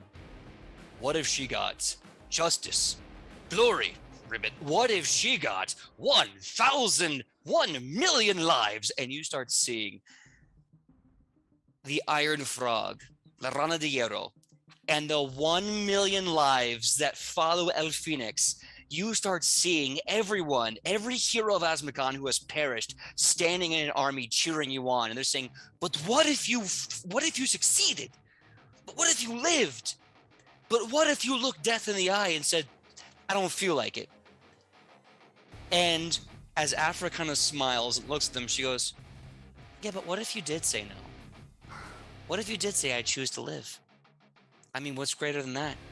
And so 1,000,001 hands reach out to you as Afra, and the 1,000,000 heroes of Azmokan's life after death reach out to you.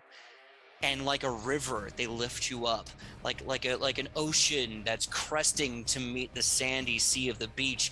And suddenly you feel yourself on your feet, heat warming your face and your cheek, as standing there in this beautiful giant summer hat and really cute like gold and purple stripy one piece is Afra going, hi, welcome, girl, I've been missing you. Come here, I got my ties. Let's hang out. And as that happens, you start waking up as Ichi, you just inadvertently healed her for 13 HP. Sidney, Alona is at positive 13 HP, wounded 1. You the DC by the button, Sam. Oh my god.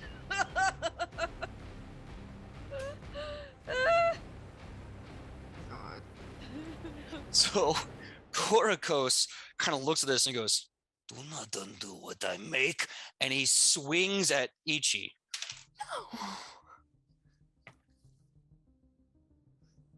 There's a 27 hit you, Ichi. Yep. What's your AC? 21. It's because not I'm a not dirty raging crit. anymore. Yes. So it went up by 1. Let's see. That's 14 and 7 is 23, and that is you take 37 damage as he swings at you right across the chest. In a fury, he turns and he looks and he moves to Woodward and strikes him as a bear. You said 3030? Just checking. 3030, yeah. Because every point's gonna count. I'm good still though. And against you, Woodward, he rolled a critical fail. Not only does he whiff Right it, into the the bear sword claws. hits the ground, bounces out of his wrist, flips backward, and beds in the ground behind him. And he's just sitting there looking at his own sword like, not going to lie, this is embarrassing. And that is the end of his turn. He is unarmed. That being said, it is now Michael's turn. Michael, what are you going to do? You know what? Rufus gonna do something that he doesn't often do. He's What is it? actually gonna attack. and Thank use- God. Devise a stratagem. He's gonna attack like an investigator. All right, roll to hit, my dude. All right. First action is a free action because this is part of his case, Sure, which is yeah. free war. Mhm. So, I'm definitely gonna use this for an attack. All right, what's the number total? Actually, what's the total? Is that it? Are you kidding me? Are you kidding me? Okay, Michael. Whoa. All right. You have a striking rune in that whip of yours, Yeah. which means it's going to do 2d4, in this case, 4d4, plus double your strength bonus. Plus 2d6 from the devise a stratagem. The Yes! strategic strike. This is just 44 plus 2d6 plus double your enhancement modifier. Roll damage. end him. 44 And him. first. 1, 2, 3, 4. And okay, after what do I roll after 44? The 2d6. 2d6, right? All right. That is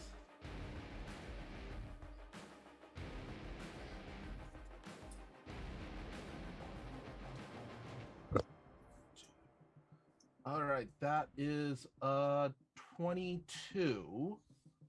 Okay.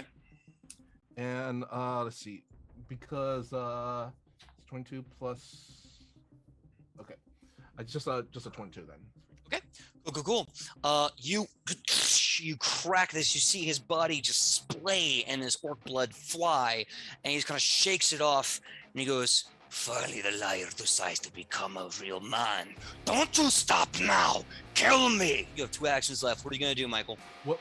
Actually, wait. That was a 22 roll, so you said double. Would that be a 44? Just curious. 'Cause it was a Did you quick not one. double the dice? No, The I 44 and the 2d6? I didn't. What did you roll I rolled a 22.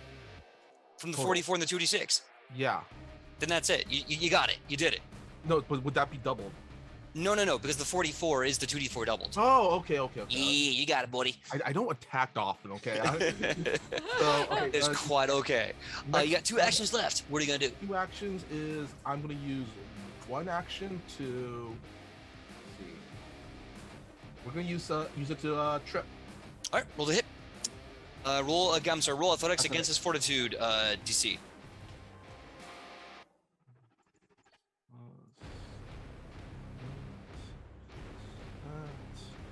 25. You missed by 1 point. Uh, As you go to trip, he is going to use a reaction to do an attack of opportunity against your whip. It's going to be at a high penalty, but it will still hit.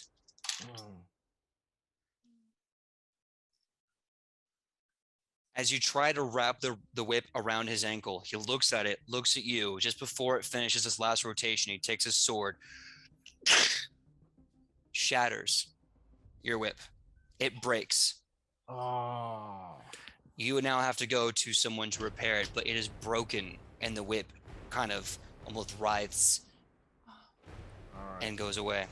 I'm gonna do with my last action. Mm-hmm. I'm really close to the Korkos now, right? You're within about 5-10 feet. I'm gonna say you're within 10 feet. Can I smash a bottle of alchemist fire in his face? You can throw it at him. Okay. About the same. So All go right. ahead and make a dex-based check to throw it at his face.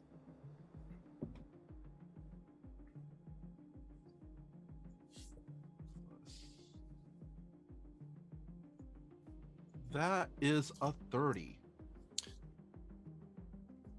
Double damage. All right. Let me see. I wrote little notes here. It's also I'm using the moderate alchemist fire. So Okay. yeah. So it would have been it would have been a +1. So that would have been 31. But either way, 2d8. Let's see. I roll 2d8 here. Where is my 2d8? 1, 2. Now, to be fair, I'm sorry. Is the firebomb itself 2d8 or is it 1d8? That's the damage. 2d8. Yeah, I'm asking because if it's a crit, double that, so it's 4d8. Roll 4d8 damage. Oh, okay. Yeah.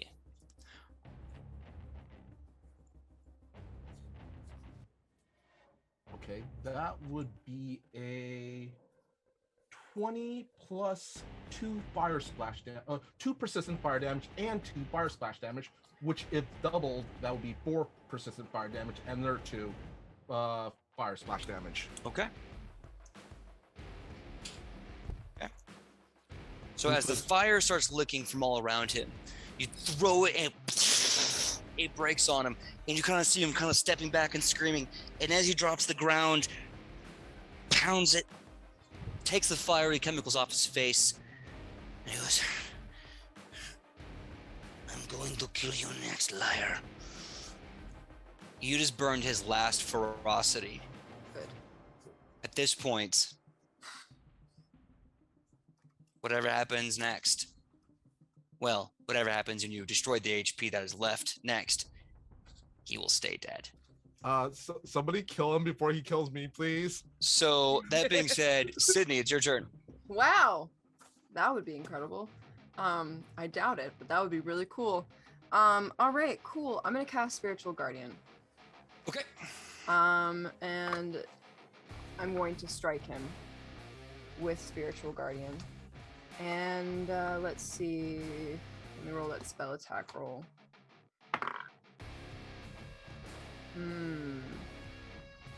Here, a point. Uh-oh. Okay. Okay. Oh, sorry. 26, it hits, yes. Does hit. Great, cool. Okay. So I hit him for 2, wait, how many? 2d8? 2d8 plus my, 2d8 plus my spell casting ability mod. Let me do that real fast. Yeah. While you're doing that, anyone who wants it, you can get 18 healing from Morel. I completely forgot his turn. Again, I'm terrible when it comes to rolling with NPCs in combat. I need that. Thank you. Okay, that's 17 points of damage from my Spiritual Guardian. 17 points of damage from Spiritual Guardian. What? How many actions is that to do? To summon them is 2, and to hit them, I actually don't know. It's okay. Let me look it up right now. In the meantime, if you had one more action, what would you do with it? Well, I'd use it to strike them, but I'd be at an attack penalty. Okay. Why don't you roll to hit? Just be safe. Okay. I roll and I hit. Does a 22 hit? Yep. Go ahead and roll damage.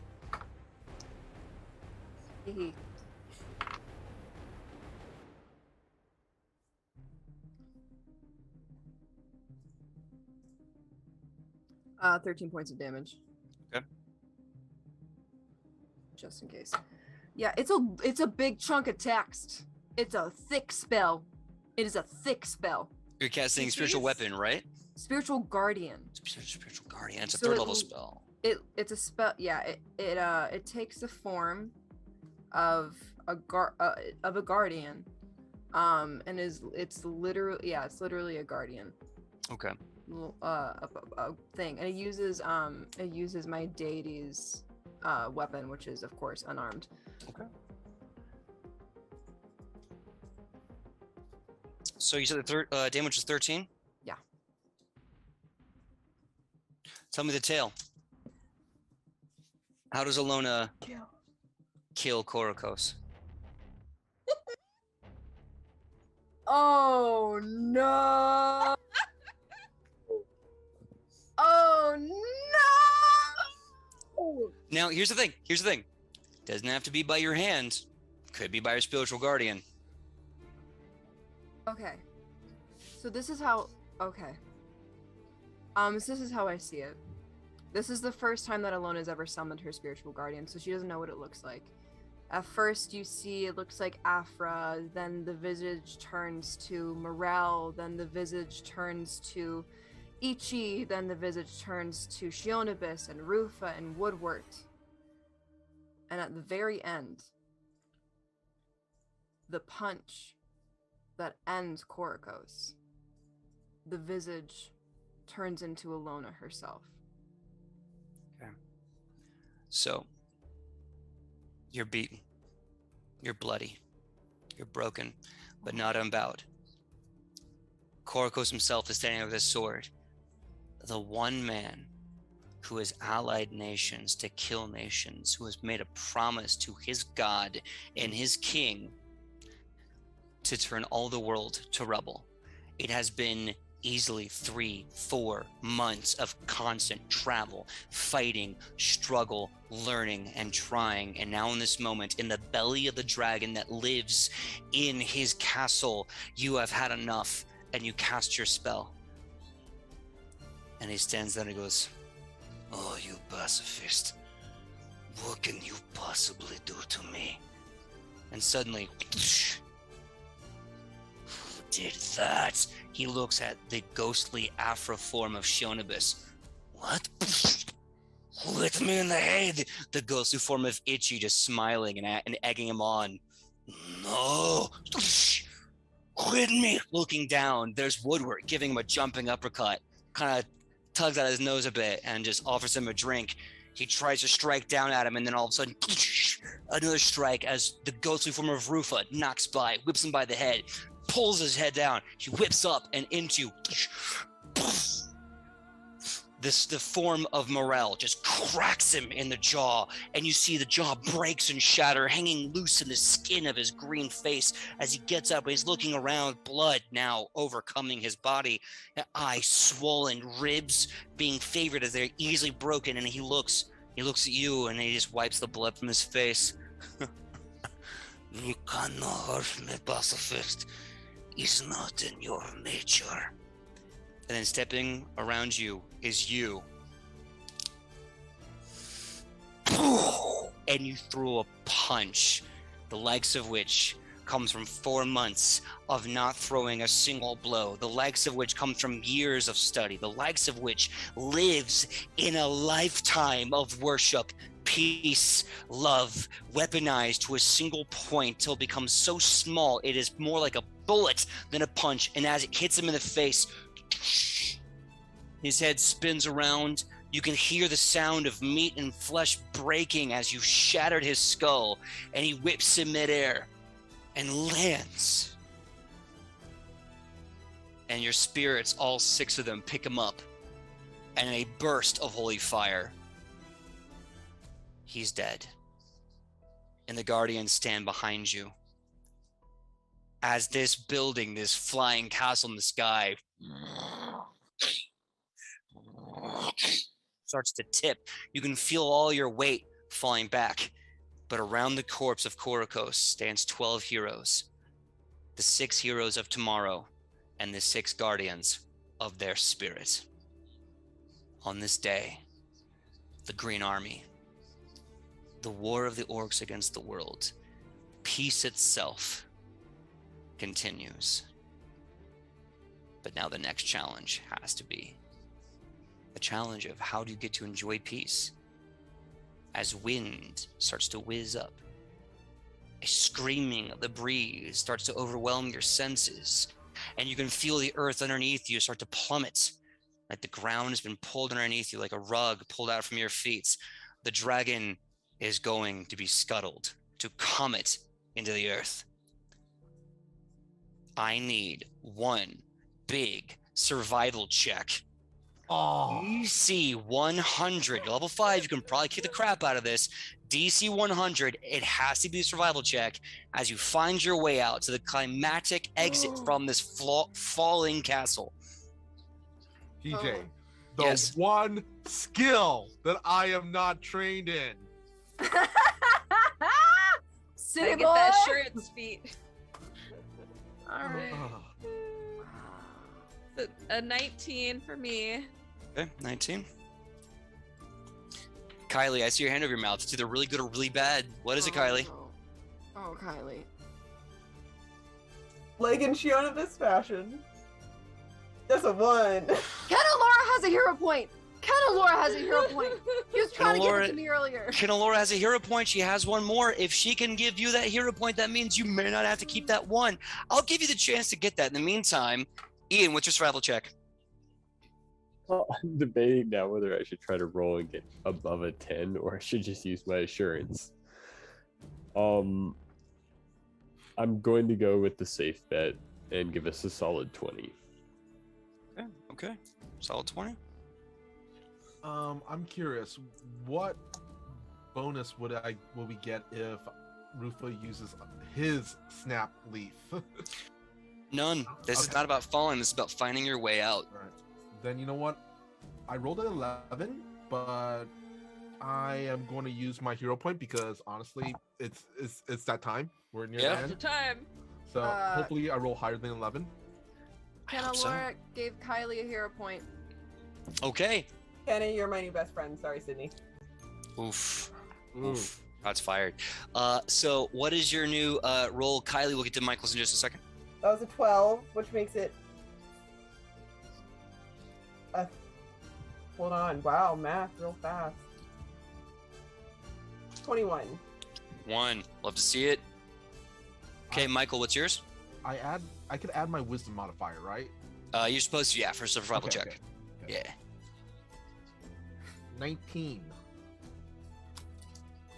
Yay! All right, guys. Quick math. Let's see if you break that 100 threshold or not. 20 plus 26 plus 21. Hold on. I think I fucked that up. Plus 26 plus 21 plus 19 plus 19. Is this part of the green ward? Do I get my bonus?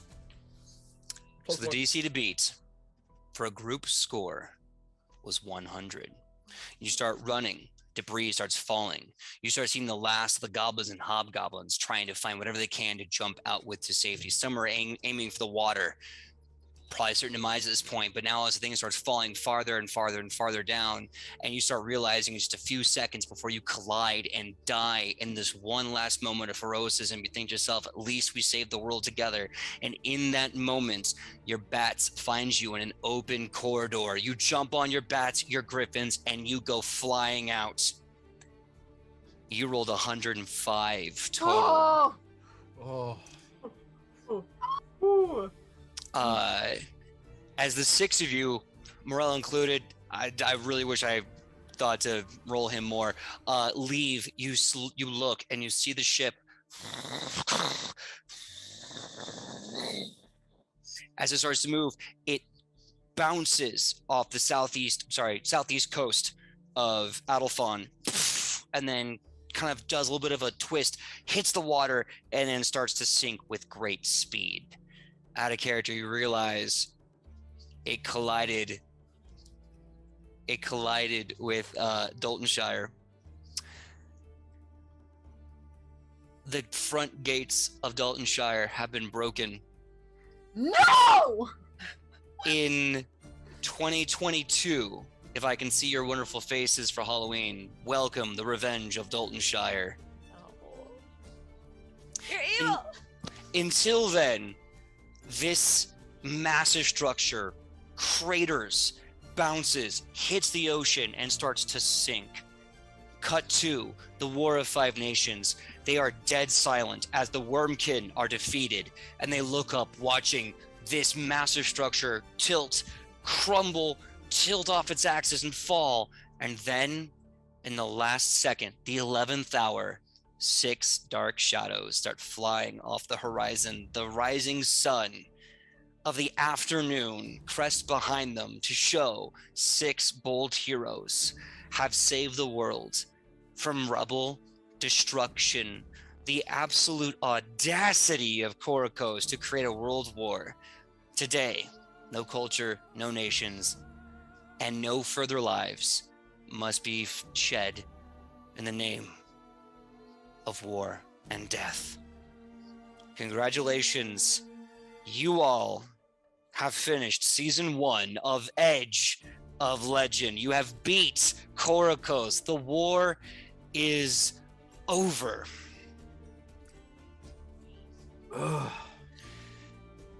Thank you so much for those who tuned in. Normally we end at 11. I apologize to the players and the legends of the chat for going a little overboard. Next week, I'm going to ask my fellow friends and wonderful legends here, but we're tempted to have a post-mortem Q&A for all of season 1. If you want to ask us anything about season 1, anything about the one-shots, the show, any questions, please meet us next week. At this hour, we're going to talk about it, and I am going to also give a sort of an epilogue to this, tell you what the NPCs are doing. And I'm going to ask the players what they're doing in the meantime between season 1 and season 2, which will start up sometime in January. Until then, let us say our goodbyes. Starting with, of course, Mr. Michael Powell. Mr. Michael Powell, please tell us who you are and where we can find you on that sweet, sweet internet. Well, as always, I am the dastardly Michael Powell. And as always, you can find me on my social medias, which is at Mr. Kapow, that's MrKapao, or my Facebook page, which is facebook.com/MichaelPow.stuff, because I do a lot of stuff like my YouTube channels, Fantastic Tales of Adventure, or my new horror channel, Dastardly Tales of Horror. And let's see, usually on Thursdays, you can find me on Toyzilla Network at 6 p.m. Pacific Standard Time for Toyzilla Live, where we talk about toys, and every other Thursday, I believe, for Purgatory Cafe on live action roleplay. Also, every other Friday, you can also find me on the Johananon Twitch page for Modern Age TTRPG, where we're basically playing Mighty Max, the role-playing game. Hope to see you there. Heck yeah. All right. Next up is Sidney. Please tell us who you are and where we can find you on that sweet, sweet internet. Hello, my name is Sidney Rubino. You can find me all over the internet at Sidney Rubino, SIDNE. It's spelled right there. You don't need me to spell it. So I do have a YouTube channel. It will be updated in the new year. I know I keep pushing it back, but that's because I'm very busy. But yeah, I read fairy tales and folklore and stories to people. So if you like being read to and you like deciphering morals, please go follow me on there and watch some of the stuff that I already have uploaded. Stories aged like fine wine. Some of them, but yeah, follow me on all the things, and thank you for an amazing 1.5 years, guys. This is just it blows my mind that we've come so far and we've done so much, so thank you for being here, everyone. Absolutely. Next up, Kylie. Please, Kylie, tell us who you are and where we can find you on that sweet, sweet internet. And he ran off in a panic. I'm always worried when she does that. Hi, I'm Kylie, or I go by Kai. It really doesn't matter at this point. You can find me at Kai's Wonderful Life pretty much all over the internet. When I am not here, I play D&D with a whole bunch of friends on Sundays at Asgard D&D Adventures at 8 a.m. Pacific Standard Time. On Sundays, I don't know if I said that. And another D&D 5e game on Friday nights at 5:30 Pacific Standard Time over on Chromatic Dice. I play with an amazing cast. We are wrapping up season 1. technically we already finished wrapping season 1, but you guys will be able to see the wrapping of season 1 in a few weeks. And it's going to be a great time, so come check it out. And y'all are amazing. I love you guys. Love you too. Next up, Sam. Sam, please tell us who you are and where we can find you on that sweet internet. Hello, I'm just shocked by our sudden level 5 hype train. Yes. Oh my God. Thank you so much, Effie Burton and Rupsiki and Mahooch and everyone that comes into this chat. I love you all. Thank you so much. I really appreciate you guys. So much love to everybody. Yes, that I am Sam. You can find me online at Hey Sam Sterling. I'm still making dumb TikToks. Still occasionally streaming on some other channels other than this. So just check out Twitter. You'll see what there is. Sometimes I tell you how my ADD's doing if you want that good Twitter content. That's it for me. I love you all, and I hope you have a wonderful night. Absolutely. And without further ado, Ian, please let us know who you are and where we can find you on that sweet internet. Hey all, my name is Ian. I go by @BeardedScald on the internet. You can find me also when I'm not doing this. I am at witchandheathen.com, a small business I run with my fiance. That being said, all of you have given us an amazing amount of support for Witch and Heathen, and grown immense in this last year.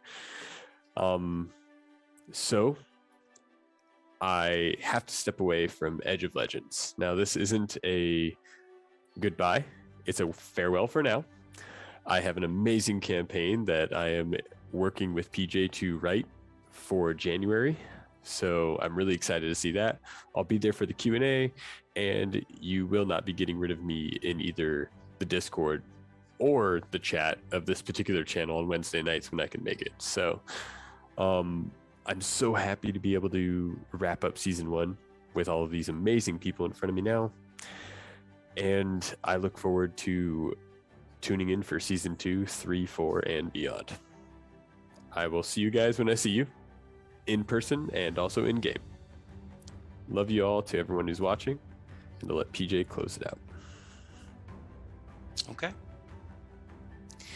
That being said, my name is PJ Megaw. You can find me all over the internet at pj.megaw, Facebook, Instagram, TikTok, Twitter. Find me, come find me, let's have fun. And I have a new phone now, so I can probably shoot a lot more TikToks and gym thirst traps, because I like to do gym thirst traps. Why not? When I'm not here with these amazing legends, these friends of mine that I have been blessed to meet somewhere in my life, you can find me with Michael on Tuesdays, 3:30 to 5:30, of course, for At the Table. Monday for a little while more on At the Table, 7 to 9 p.m. Let's see, I think that's it for this week. Next week, we might have a Blue Collar DM on Thursday. We'll see. I want to do some quick announcements. We have a TikTok that Sidney lovingly put together and did an awesome job with. Just look up Nat 20 Productions on TikTok, same as our YouTube, Nat 20 Prods. Let's see here. Next week, we're going to do a post-mortem Q&A. I think that's going to be the last time for at least a little while. You're going to see Ian here with all of us until, of course, we hear Grace Weiss' presence again. End of January, January 29th, we're going to be having the Merry Wives of Woodward finally happening. It's going to be co-GM'd by myself and Ian. We're going to switch off. I'll be both the player and the GM, just as he will. Come find the origin story, of Woodwards to a small degree. Heroes of all shapes and sizes got to come from someplace, right? So that being said, there's also one other announcement in January. Let's give you a teaser now. We're going to be doing a new show. Monday nights, 8 p.m. to 11 p.m. in the new year, we're going to be doing a third show a week. More details on that when we get to January. So, yeah, 2022. It's gonna be the year of legends, because hell, we all grew up together, right? We were all babies in this pandemic, and now we're all grown up together. All right, so before I get too sappy, I am going to get the raid going. We're gonna be raiding Steel Rat with 2 S's. I've been All playing right. a Yuletide D&D. Yuletide D&D. Yeah. All right. 'Tis the season. Is the season. That being said, next week is going to be our Q&A, and then the week after that, we're going to be on hiatus for a couple of weeks. So Yule, Hanukkah, all the others, I hope your holidays are happy. I hope they're merry. I hope they're fucking legendary. From the six of us and all the many more, we'll stand with you in 2022. Let's rally and rise together, and let's be safe. And let's rate a total stranger. What should our battle cry be as we go? You'll be seeing us soon. Y-U-L-E. Nice. You'll be Nice. seeing us soon. Excellent. Okay, you'll be seeing us soon. Well, we're gonna be rating in 3, 2, 1. Cheers. You'll be seeing us soon.